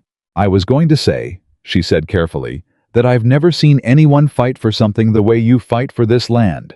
Without noise, without drama, just steadily, like it's the only thing you know how to do." She paused. And I think that's going to matter. When this goes in front of a judge. A man who fights like that is a man who doesn't fight unless it's real." He looked at her across the table in the low lamplight, and the thing he'd been carrying for weeks was very close to the surface, and he was very tired, and the timing was still wrong, and he knew it. "Try to sleep," he said. "You too," she said. She went to the cabin. He took the letters to Carl Adler's bedroll in the barn, left them with a note, and then sat on the front step for 20 minutes in the dark before he went inside. Carl left before first light, which Caleb knew because he heard the hoofbeats and was already awake, lying in the dark, staring at the ceiling and running calculations he'd been running for 3 hours. He got up and stood at the window and watched Carl's silhouette move down the eastern road toward Billings, and then the darkness swallowed him, and there was nothing left to watch. He made coffee. He drank it alone. By the time Clara appeared from the cabin an hour later, he'd already fed the horses, checked the north pasture fence, and started on the morning inventory of what needed selling and what could wait. She came into the kitchen and looked at the coffee pot and the inventory list on the table, and then at him, and she said, "You didn't sleep." "I slept some." She picked up the list and read it. "Don't sell the brood mares yet," she said. "Clara the lawyer. I know what the lawyer costs. Don't sell the mares yet." She set the list down. "Tom Dawson came by yesterday while you were at the Adlers. He said he and Frank want to contribute to the legal costs. They know what's at stake for their own properties." Caleb stared at her. "You didn't tell me. I was going to tell you last night, and then the injunction arrived, and there wasn't a good moment." She met his eyes. "Tom said $15. Frank said 10. Carl said he'd contribute when he got back." She paused. "They don't want your thanks. They want you to win." He sat down in the kitchen chair. He looked at the table. I thought about 8 years of doing everything alone, and the careful distance he'd kept from every neighbor and every offer of help, and the story he'd told himself about why that was smarter and safer and better. And he thought about how that story had felt true right up until the moment it had become a cage. "I don't know how to accept this," he said. It came out more honestly than he'd intended. Clara sat down across from him. "Yes, you do," she said. "You accepted it from me." He looked at her. "The $42, she said. "You argued for about 40 seconds, and then you let me help. That's accepting it." She held his gaze. "Tom and Frank aren't different. They're just more of the same thing you've been learning for the past month." He was quiet for a moment. Then he said, "What have I been learning?" She looked at him evenly. "That you're worth standing beside." The words landed somewhere very specific and very deep, and he felt them settle there, and he didn't have an answer for them. So he picked up his coffee and drank it, and after a moment she did the same. And the morning came up bright and hot outside the window, and the ranch went on around them, being what it was, imperfect and real and worth fighting for. The hearing in Billings was set for the 14th day. 13 days was not a lot of time, but it turned out to be enough for several things to happen that Caleb had not anticipated. The first was Arthur Gaines, who proved to be exactly what Clara had said. He was honest, direct, and methodical, in a way that did not require drama to be effective. He responded to Carl Adler's arrival in Billings with a written brief that addressed all 3 of Wallace's claimed grounds, with the particular precision of a man who has been waiting for someone to give him a solid case and has found one. His letter to Caleb, which arrived on the 5th day, said, "Your deed is defensible on every point. The witness licensing issue is a technicality that Montana territorial law accounts for in cases of rural property transfer. The boundary claim contradicts the county survey on record, and the duress allegation is the weakest filing I have seen in 11 years of practice. It requires the claimant to prove both that the seller was under duress and that the buyer was aware of and exploited that duress, which the purchase price and the circumstances of the negotiation directly contradict. Tell me you have the Morrison son." Caleb wrote back. "He's writing a statement. Should reach you by day 8. Gaines wrote back. "Good. Bring the neighbors." The second thing that happened was Mabel Greer. Mabel Greer, who ran the laundry on the corner of 2nd Street, and who had been present at the stagecoach the day Clara arrived, and who had in the week since watched the whole situation with the attentive silence of a woman who keeps her own counsel until she has something worth saying. She appeared at the Whitaker ranch on day 6 with a covered dish and a piece of information. "I do laundry for most of the men in this town," she said, sitting at the kitchen table with her hands folded and her expression composed. "Including Wallace's household." She paused. "Including his personal correspondence when it comes back with shirt collars." Clara and Caleb looked at her. "I am not in the habit of reading what isn't mine," Mabel said with the dignity of someone establishing the record straight. "But when a piece of correspondence falls out of a folded shirt onto my floor, and the name on the outside of it is the Billings County Clerk's office, and the return notation says personal, a person notices things." "What did you notice?" Clara said. Mabel's hands stayed folded. "That Henry Wallace has been corresponding with Mercer at the county office for at least 4 months. I've seen 3 such envelopes. I don't know what they say. I only know they exist." She looked at Caleb. "I thought you might want to know." Caleb said, "Mabel, would you be willing to write that down? What you told us exactly as you told it?" Mabel considered for exactly 2 seconds. "Yes," she said, "I would." She wrote it at the kitchen table in a careful, neat hand and signed her name to it, and Clara made her tea while she wrote. And when it was done, Mabel stood and patted Clara's hand and said, "You're good for this ranch, Miss Bennett. Anyone with eyes can see it." And she went home. Clara stood holding the signed statement and looked at it and then at Caleb and said, "Your neighbors have been watching this whole time." "Seems so," he said. "They were just waiting for someone to ask." He took the statement from her gently. "I'm starting to understand that." The third thing that happened was the hardest. On day 9, Henry Wallace came to the ranch himself. Not his foreman, not his men. Wallace alone in good clothes on a fine horse, riding up the approach road in the middle of a Tuesday morning, like a man who has every reason to believe he'll be received. Jesse saw him coming and went to find Caleb, who was in the barn, and said in a low, urgent voice, "Caleb, it's Wallace. He's alone." Caleb set down what he was holding. He took a breath. Then he walked out to meet him. Clara came out of the main house at the same moment, wiping her hands on a cloth, and stood at the edge of the porch. Caleb caught her eye. She gave him a small, steady look, the one that meant she was there, and she was paying attention, and stayed where she was. Wallace dismounted. He had the easy, unhurried manner of a man who has decided he holds all the important cards, and is not in any particular rush to play them. "Caleb," he said, "thank you for receiving me." "I didn't invite you," Caleb said. His voice was even. "But you're here. Say what you came to say." Wallace glanced toward the porch, toward Clara. A flicker of something moved across his face, calculation, reassessment, and then the smile returned. "I came to offer a resolution," he said, "before this gets any further along." Caleb waited. "Withdraw from the district court hearing," Wallace said.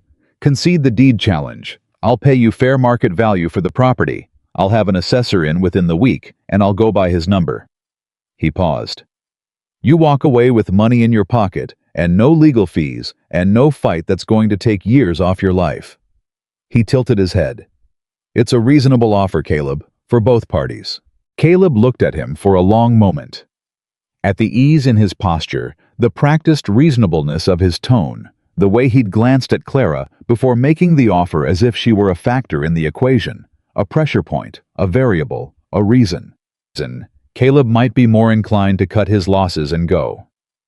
"No," Caleb said. Wallace's expression didn't change. "The legal cost alone." "No," Caleb said again. A beat. "This land isn't worth what you're about to spend defending it. That's for me to decide." Wallace was quiet for a moment. Then the pleasant tone shifted, not much, not dramatically, just enough to let through a small cold edge of the thing underneath. "You're protecting something that isn't as solid as you think it is," he said. "The witness issue alone is enough to cloud that deed for years. Gaines is good, but I've got 2 lawyers, and I've got a county clerk who processes filings in the order he sees fit." He let that sit for one deliberate second. "There are ways this can go very slowly for you." "I know," Caleb said. "And the woman," Wallace said. He said it quietly, and the edge in it was not subtle. "She's made her situation considerably more complicated by involving herself in this. I'm sure she's resilient, but a prolonged legal fight is hard on everyone." Something shifted in Caleb's chest. Not anger, something deeper than anger, and colder, and more absolutely certain. He took one step forward. Just one. He didn't raise his voice. He didn't make a gesture. He just stepped forward and looked Wallace directly in the eyes from a distance of 5 feet, and he said very quietly, "Miss Bennett is not a lever you get to use. You will not mention her name in this conversation again." Wallace held the look for a moment. Then he looked away. It was small. Just a fraction of a second. Just the slight downward movement of a man who has encountered something he didn't expect. But Caleb saw it, and he understood exactly what it meant. "We're done here," Caleb said. "You came to offer me fair market value for land you've been trying to steal for 6 months. The answer is no. If you've got something to say after that, say it in court." Wallace replaced his hat. The smile came back professional and empty. "See you in Billings," he said pleasantly, and mounted his horse and rode back down the approach road. Caleb stood and watched him go.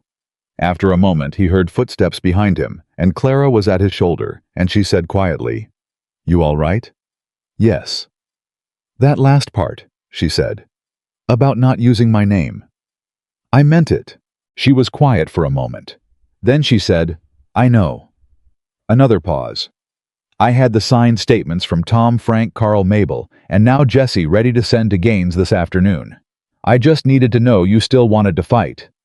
He turned to look at her. "Did you think I wouldn't?" She looked back at him. "No," she said. "I knew you would. I just wanted to see it." Something about that made him breathe differently. like the air had more room in it. "Get the statements ready," he said. She was already going. The night before they left for Billings, the fourth thing happened, and it was the one Caleb would remember longest. Not because it was the most dramatic, but because it was the one that changed something in him that couldn't be changed back. Tom Dawson had organized it, though he never admitted as much. On the evening of day 13, 2 hours before sunset, the Whitaker Ranch Approach Road produced a stream of wagons and horses that had no business appearing on a Tuesday evening unless someone had quietly sent word around the valley that something was happening here that mattered. Tom and his wife, Frank and Carl Adler, Ellen McCready, who had arrived in Sam's wagon, Mabel Greer, young Jesse's parents who Caleb had never met, but who shook his hand with the firm grip of people extending trust. The Hendersons from the Northwest pasture. Old Pete Dunleavy, who had made the 4-mile ride on a horse that was probably too old for it, and who sat down on the front step immediately upon arriving and began telling a story about a land dispute he'd witnessed in Kansas in 1869 that nobody had asked for, but everyone eventually listened to because it turned out to be relevant. Clara had come out of the cabin to find the yard filling with people and had stopped in the middle of it with an expression that was for once not composed, not the careful steadiness she wore like work clothes, but something open and unprepared and real. Ellen McCready had gone to her and said something that Caleb was not close enough to hear, and Clara had nodded, and whatever it was, had put a particular brightness in her eyes that she'd covered quickly and with determination. Tom found Caleb at the edge of the porch. "We're not here to make speeches," Tom said. "Just wanted you to know before you rode to Billings that this side of the valley is with you." Caleb looked at the yard full of people, at the faces he'd lived alongside for 8 years without fully knowing, at the ease with which they'd come, not because he'd asked, not because anyone had organized them through any official channel, but because one person had sent word, and the rest had decided that this was worth their Tuesday evening. "Tom," he said. "Don't thank me," Tom said. "It's the right thing. Should have been done sooner." Caleb looked at him. "Why now?" Tom was quiet for a moment. Then he said, "Because you stopped being alone. And when you stopped being alone, the rest of us could see what we should have seen before, that the quiet man on the East Ranch is the kind of man this valley needs in it." He left Caleb with that and went to find his wife. Caleb stood at the edge of his porch and looked at the people in his yard and the warm evening light on all of it, and he thought about everything it had cost him to get here. 8 years of isolation, 3 weeks of upheaval, 15 days of legal machinery and hard decisions and letter writing at midnight, and he thought about what Clara had said about being worth standing beside. He'd spent 8 years believing the opposite. He didn't believe it anymore. The yard was noisy and warm, and Clara had somehow produced enough cornbread and coffee to service the entire gathering, which meant she'd been preparing for this without telling him, which meant she'd known it was coming and had not mentioned it because she understood better than he'd given her credit for that he would have argued against it. He found her at the kitchen door, handing out the last of the coffee, and he stood beside her and looked out at the yard and said quietly, "You knew about this." "Tom told me yesterday," she said. "You didn't tell me." "You would have told him not to bother." He thought about it. "Probably," he said. She handed him a cup. "Caleb." "Whatever happens in Billings," she said, "you should know this was already here. These people, this—" She stopped. He looked at her. She looked at the yard, at the people, and then at him, and the openness he'd caught earlier was still there, just barely at the edges of her expression. "You built something worth protecting," she said. "Even before the deed and the water rights and all of it." She met his eyes. "I just wanted you to know that." He looked at her for a long moment. "When we get back from Billings," he said. She looked at him, questioning. "That conversation I mentioned," he said. "The one that has nothing to do with Henry Wallace." Something shifted in her face, carefully, deliberately. "I remember." "I'm not going to put it off anymore," he said. "Whatever happens in court." She looked at him steadily, and the reading look was there, but it wasn't reading anymore. It had found what it was looking for. "Good," she said quietly. Old Pete's voice rose above the crowd, still telling his Kansas story, which had apparently taken a dramatic turn involving a surveyor and a disputed creek. And someone laughed, and the yard went on being warm and full and real. Caleb drank his coffee. Tomorrow was Billings. Tonight, for the first time in 8 years, the Whitaker Ranch felt like exactly what it was, the kind of place worth riding 4 miles on a Tuesday evening to stand in. He stood in the kitchen doorway with Clara beside him and looked at the people his stubbornness had almost kept at arm's length forever, and he let himself feel the full weight of it. Not guilt, not regret, but something cleaner and harder and more honest. Gratitude. Real bone-deep gratitude. And standing in it, he understood something that no deed or water right or legal victory could give him, and no judge in Billings could take away. He was home. He had been home for years. He just needed someone to help him see it. They left for Billings before sunrise. Caleb drove. Clara sat beside him on the wagon bench, and Tom Dawson rode alongside on horseback, and behind them came Frank Adler in his own wagon with Carl, who had returned from his advance trip to Gaines 2 days prior and had said very little about what he'd seen, but had said it with the particular expression of a man who has delivered something important and believes it landed. The road to Billings was 4 hours in good conditions. The morning was dry and the horses were steady, and nobody talked much for the first hour, which suited all of them. Caleb kept his eyes on the road and his hands loose on the reins, and let the motion of the wagon do what it always did. Clear his head, settle his nerves, put things in their proper order. Clara had her hands folded in her lap and her spine straight, and her face turned slightly toward the eastern hills, where the sky was going from black to deep blue to the first thin line of gray that meant dawn was coming. She hadn't slept much. He knew that because he hadn't either, and the ranch had been very quiet, and he'd heard her cabin lamp burning at 2 in the morning when he'd gotten up for water. He didn't say anything about it. She didn't say anything about it. After the first hour, she said, "Tell me about the judge." "What do you know about him?" Caleb said. "Only what Gaines wrote. That he's been on the district bench for 9 years, and he doesn't like paperwork that's been filed in bad faith." "That's what I know too," Caleb said. "Sam McCready's cousin appeared before him 3 years ago on a property dispute out of Yellowstone County. Said he was fair, direct, doesn't let anyone run time in his courtroom." "Good," Clara said. "That favors us." Tom, riding alongside, said, "Wallace's lawyers will try to drag it out." "Gaines will object," Clara said.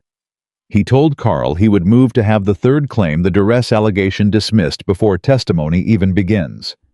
If the judge agrees, Wallace loses his most aggressive ground. Tom looked at Caleb. Caleb kept his eyes on the road. "She should have been a lawyer," Tom said. "Don't tell her that," Caleb said. "She'll agree, and then I'll lose my housekeeper." Clara turned and looked at him with an expression that was 3 things at once: surprised, amused, and warning, and he felt the corner of his mouth move before he got it under control. Tom made a sound that might have been a laugh, caught himself, and looked at the road. The first hour gave way to the second, and the sky came up fully, and the valley stretched out around them as they moved east, and Caleb thought about the papers in the lockbox on the wagon bed. The deed, the water rights survey, Morrison's and Sons signed statement, the neighbor testimonials, Mabel Greer's careful account of the envelopes, and he thought about the fact that he'd built this case not alone, but with the hands of 8 different people, and what that meant. He'd spent so long believing that depending on others was a form of weakness that he'd confused it with strength. The real thing, the real strength, was what he'd watched build itself around him in the past 3 weeks. Not despite the fight, but through it. People didn't show you who they were when everything was fine. They showed you when the ground moved. His ground had moved, and the valley had shown him exactly who was standing on it. Billings announced itself the way it always did. Noise before sight, the smell of a bigger place, more horses and more people, and the particular energy of a town that had commerce and argument in equal measure. Caleb brought the wagon to the hitching post outside Gaines's office on Front Street, and Gaines was already at the door before they'd fully stopped. Arthur Gaines was a compact man in his mid-40s, gray at the temples with quick, careful eyes and the handshake of someone who meant what he said. He shook Caleb's hand. He shook Tom's. He shook Clara's, which Tom's eyebrows noted, but his mouth didn't to his credit. "Good," Gaines said. "You brought everyone. Come inside." He had the case laid out on his office table, organized in a way that told Caleb he'd been working it thoroughly. He walked them through it in 20 minutes fast, clean, no wasted language. The deed challenge on witness grounds was weak. He had a territorial statute from 1879 that explicitly covered rural deed transfers where a licensed witness was not available within reasonable distance. The boundary claim was contradicted by 2 independent surveys on record. The duress allegation was his first motion he was going to ask for dismissal before the hearing proper began, on the grounds that Wallace had not met the evidentiary threshold for even raising it. "And if the judge denies the dismissal," Clara said. Gaines looked at her directly. "Then we proceed to testimony. Morrison's son's statement is strong. Your neighbor testimonials establish community character." He paused. "The Mabel Greer piece is interesting. I can't use it as direct evidence of collusion, but I can use it to establish that the county clerk's office had an ongoing relationship with the Wallace Cattle Company that was not disclosed when the filing was accepted." "That's enough to get the filing reviewed by a different clerk," Tom said. "It's enough to make the judge ask questions," Gaines said. "Which is what I need." He looked around the table. "We're in good shape," he said. "I want you to know that. We're in good shape." He paused. "But Wallace has 2 lawyers, and this is their job, and they will find every procedural angle they can. So don't react to anything they say in that courtroom. Don't move. Don't make sounds. Whatever they claim about this ranch or this deed or—" He stopped, glanced briefly at Clara, glanced back at Caleb. "Or anything else. You look straight ahead. You let me do the talking." "Understood," Caleb said. The district land court sat at 10 o'clock. The courtroom was smaller than Caleb had expected, a plain room with wooden benches and a raised bench for the judge, and 2 tables facing it, and the particular smell of paper and old wood that serious rooms always have. Wallace was already there when they arrived, seated at the claimant's table with his 2 lawyers, and he looked up when Caleb came in with the evenness of a man who had planned for this moment and believed he knew how it ended. Caleb looked at him once. Then he looked away and sat down beside Gaines and didn't look at Wallace again. Clara sat in the first row of the gallery with Tom and Frank and Carl behind her. He could feel her there without seeing her the same way. He'd been able to feel her presence for weeks, solid and steady and precisely where she said she'd be. Judge Harlan Croft was 60 years old and built like a man who had done hard work at some point in his life and hadn't entirely left it behind. He came in without ceremony, sat down, and looked at both tables with the expression of a man who had no patience for theater and considerable patience for facts. "Wallace versus Whitaker," he said. "Deed challenge and property rights claim, Crestfall Valley, Montana territory." He opened the file. "Mr. Gaines, I have your motion to dismiss the duress allegation. I've read it. I'll hear brief argument." Gaines stood. He was exactly as brief as he'd promised. 2 minutes. The duress allegation required evidence of both seller distress and buyer exploitation. Morrison's signed statement available for the court's review indicated that James Morrison had initiated the sale approach, had set the initial price terms, and had been represented by his own legal counsel during negotiations. The buyer, Caleb Whitaker, had no prior relationship with Morrison, no access to the Morrison family's financial records, and had paid the agreed price in full. There was no evidentiary basis for the allegation. It should not have been filed. Wallace's lead lawyer, a tall man named Sheridan, who had the particular smoothness of someone paid to be persuasive, rose and spoke for 4 minutes about financial distress indicators in the Morrison family's county tax records from the year prior to the sale and the inherent power imbalance between an established ranch operation and a struggling family farm. Judge Croft let him finish. Then he said, "The tax records you're citing are from the year prior. The sale occurred 14 months later. That's not a direct duress indicator, that's background context." He looked at his papers. "I'm granting the dismissal of the 3rd claim. We'll proceed on the deed witness issue and the boundary claim." Wallace's table went very still, not dramatically. Wallace was too composed for drama, but still.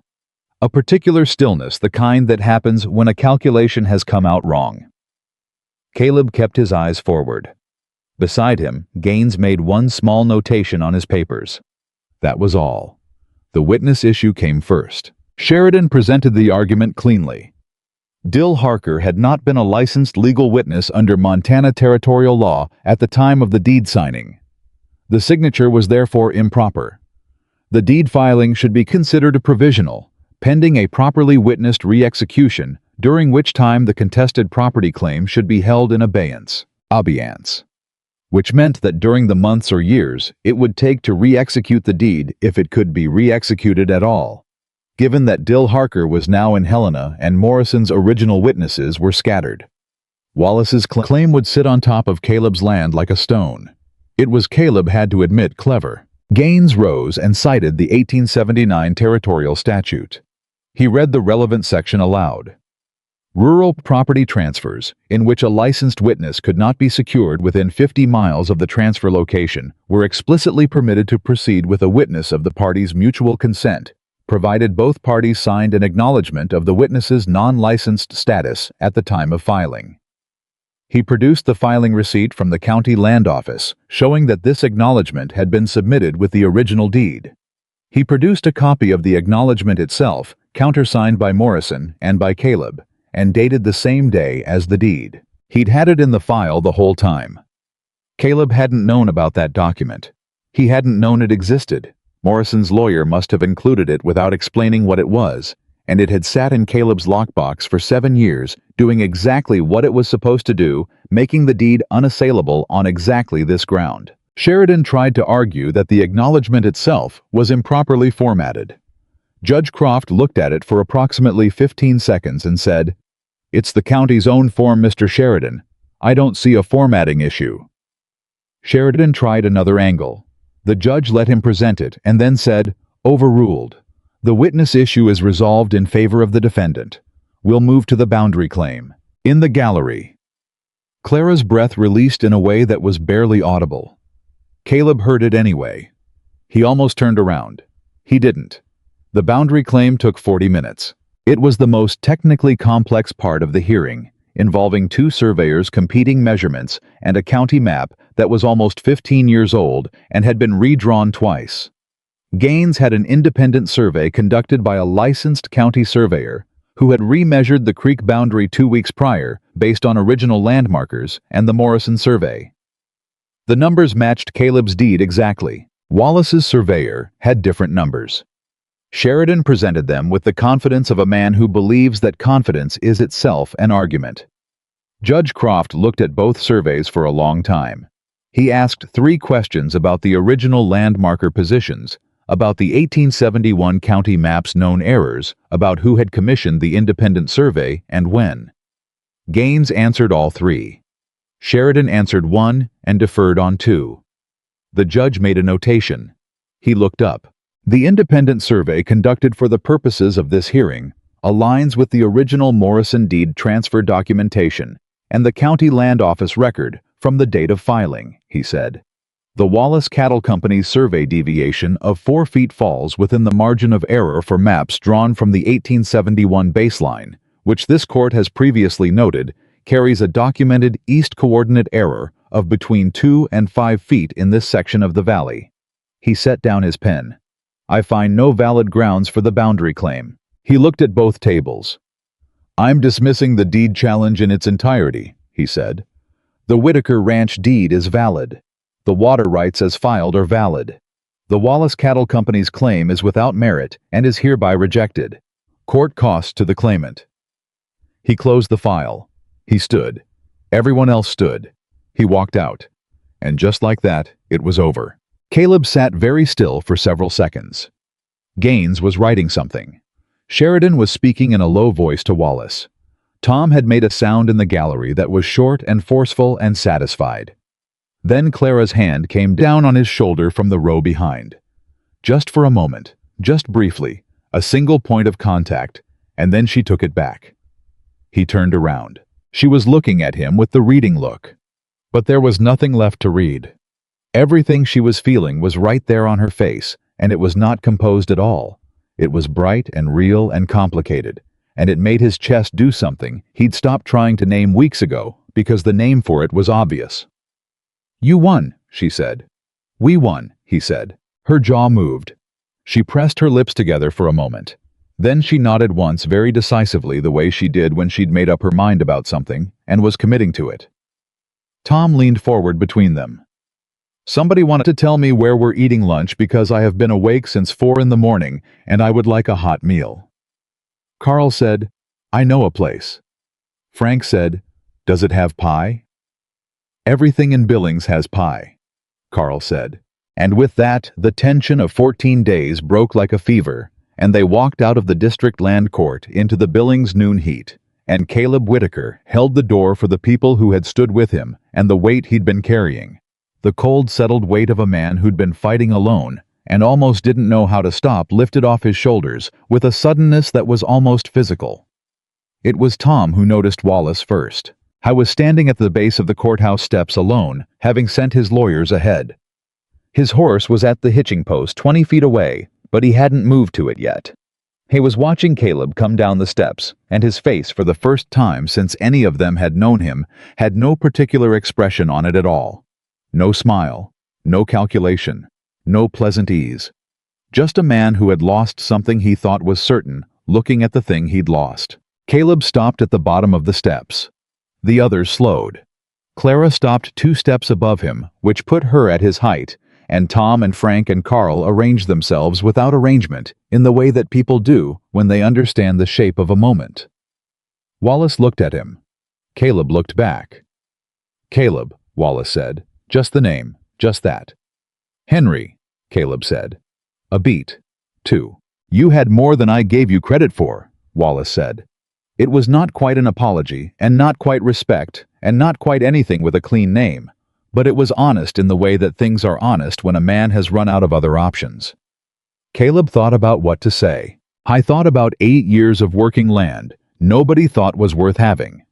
He thought about a burned bridge and a legal notice and a woman arriving in town with one worn bag and a refusal to be an example.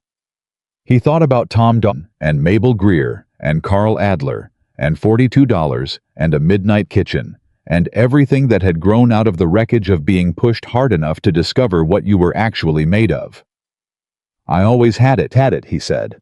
"I just didn't always know it." He put his hat on and walked past Henry Wallace to the street, and the others followed, and behind them Wallace's horse stood patient at the hitching post, and the Billings noon went on around them, busy and indifferent, and that was the last time Caleb Whitaker and Henry Wallace ever spoke directly to each other.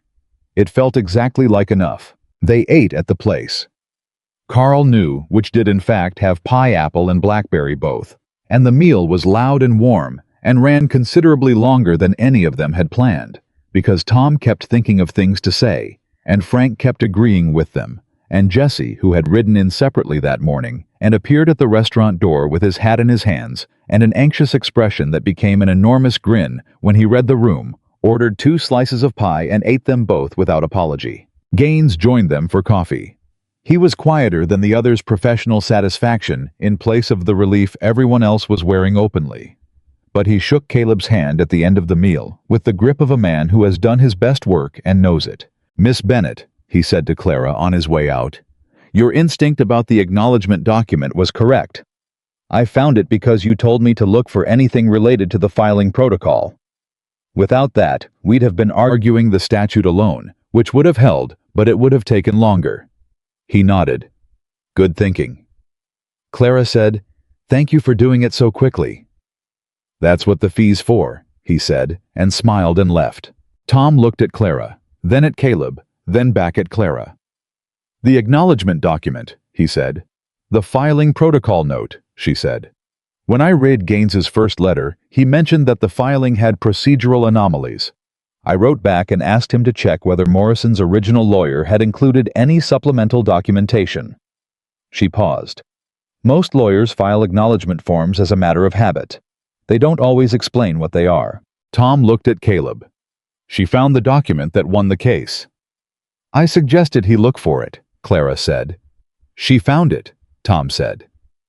Caleb looked at her across the table, and she was looking back at him with that expression she wore when she thought she was keeping her face neutral and wasn't entirely succeeding, and he thought about everything she'd done in the 42 days since she'd stepped off a stagecoach in Crestfall with one worn bag and nowhere to go. I thought about the east fence and the flower boxes and the cornbread and the midnight letter writing and the $42 and the steady, unwavering presence of a woman who kept showing up without being asked and without being thanked enough and without ever once making him feel like he owed her something. He thought about the front step and the almost moment and the hoofbeats and everything he hadn't said. He thought about what he'd told her the night before billings. "I'm not going to put it off anymore." Tom had started a new story about the Kansas land dispute, probably because he understood what was happening at his end of the table and was tactfully providing cover. And Frank was asking questions that were only somewhat relevant, and Jesse was on his third cup of coffee and adding unhelpful commentary, and Carl was looking at the window with the expression of a man who is pretending to look at the window. Caleb said, "Clara." She looked at him. "Walk with me," he said. She looked at him for one moment. Then she put down her coffee cup and stood, and he stood, and Tom broke off his Kansas story mid-sentence, and nobody said anything as they walked out the restaurant door into the Billings afternoon. The street outside was busy wagons and horses and people moving with the purpose of a market day, and they walked away from the main thoroughfare without discussing where they were going. Down a quieter side street, and then a quieter one after that, until the noise of Billings had receded enough that the ordinary sounds of the world came back. They stopped. Caleb looked at her. She looked at him. "The conversation," she said. "The one with nothing to do with Henry Wallace." "Yes," he said. She waited. He took his hat off. He turned it in his hands, which was something he did when he was thinking, and he thought about how to say something true without the words coming out wrong. And then he decided that the safest thing was probably the most direct thing, which was the approach she herself always took. "I don't know how to do this well," he said. "I want you to know that going in. I've lived alone for a long time, and I've gotten good at the things that come with that, and not good at the things that don't." She held very still. "But I know what I feel," he said. "And I know I've known it for a while, and I've been finding reasons not to say it because the timing was wrong, and then because the timing was wrong again, and I've decided that the timing is probably always going to be wrong, and the only thing to do about that is say it anyway." He looked at her directly. "I want you to stay. Not because the ranch needs a housekeeper, and not because of the deed or the water rights, or any of the practical reasons that made sense when we started." He paused. "I want you to stay because the ranch is different with you in it. Because I am different. And I don't want to go back to what I was before. And I think the best chance I have of not going back is if you're there." He stopped. The street was quiet. Clara looked at him for a long time. That reading look, but he understood it now.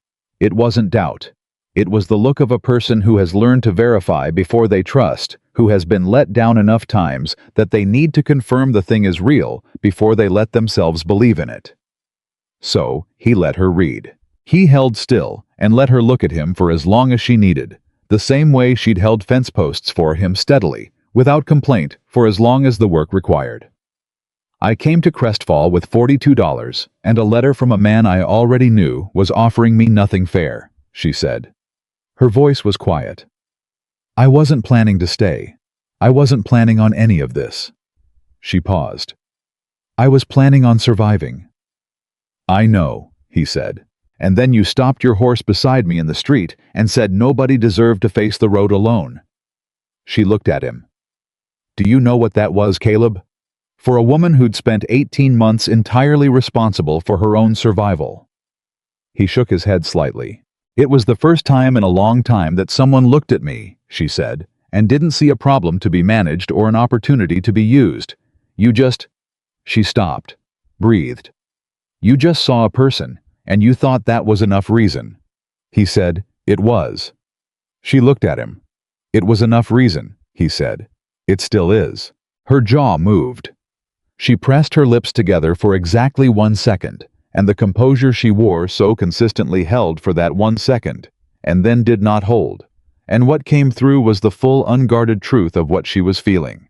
Not frightening, not dramatic, just real. Just Clara Bennett, without the armor in a quiet Billings side street, looking at a man she had apparently decided to trust. "All right," she said. Her voice was slightly unsteady, and she didn't appear to mind. "All right," he said. He put his hat back on. She straightened her shoulders.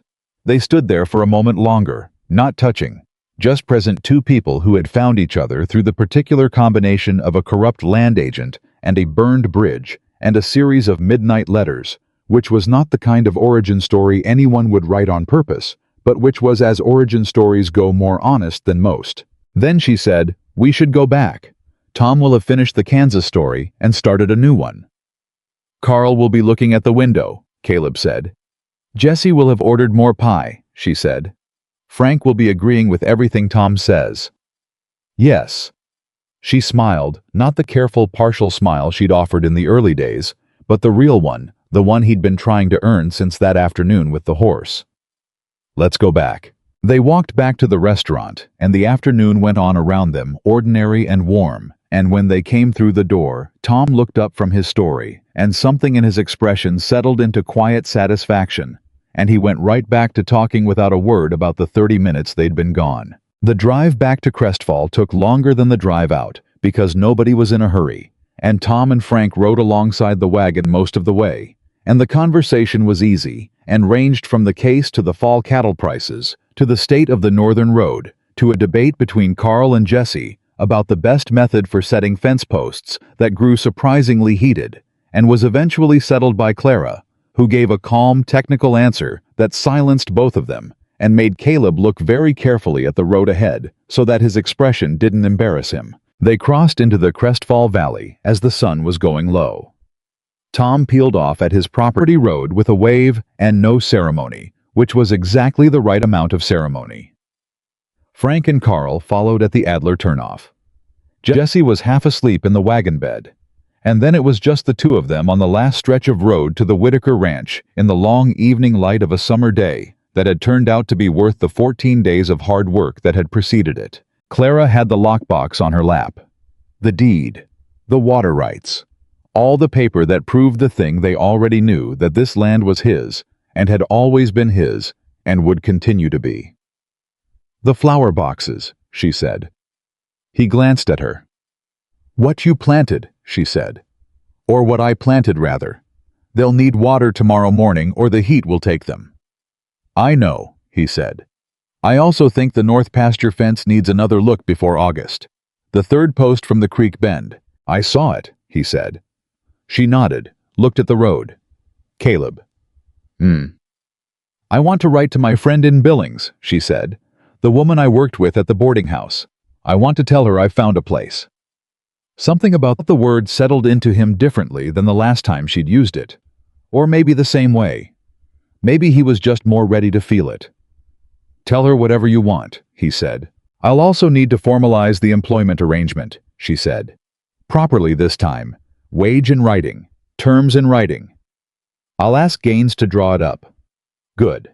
A pause. "Clara." "Yes." "You know the arrangement is going to change eventually." She was quiet for a moment.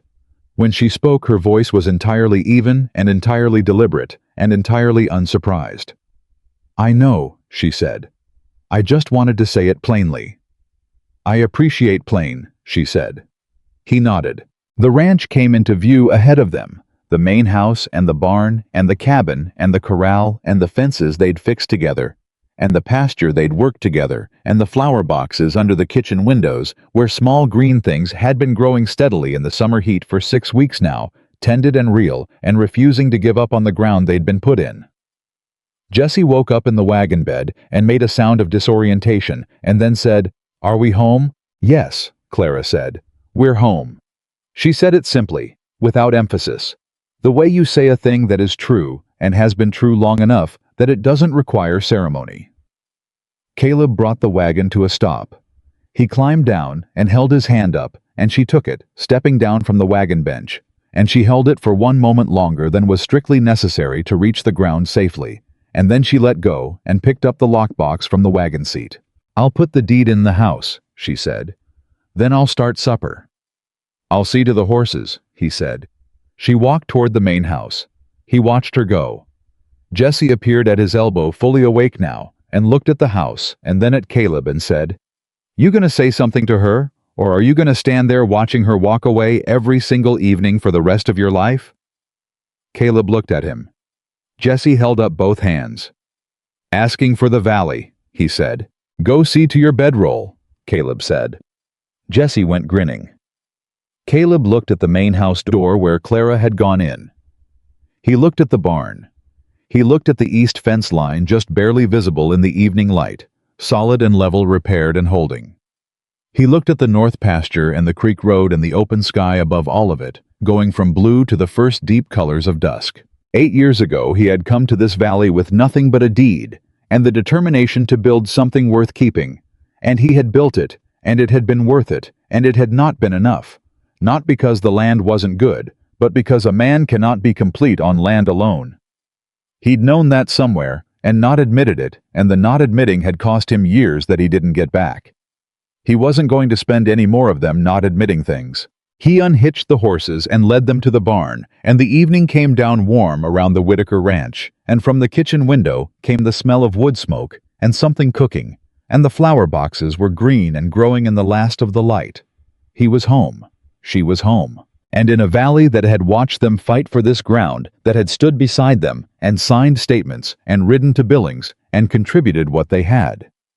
There was a story being told now that had nothing to do with deed filings or water rights or the machinations of Henry Wallace. It was the story of a man who had almost believed the worst thing a person can believe about themselves, that they are not worth standing beside, and a woman who had arrived with one worn bag and the refusal to let hard circumstances be the last word about who she was. They had stood on the same ground.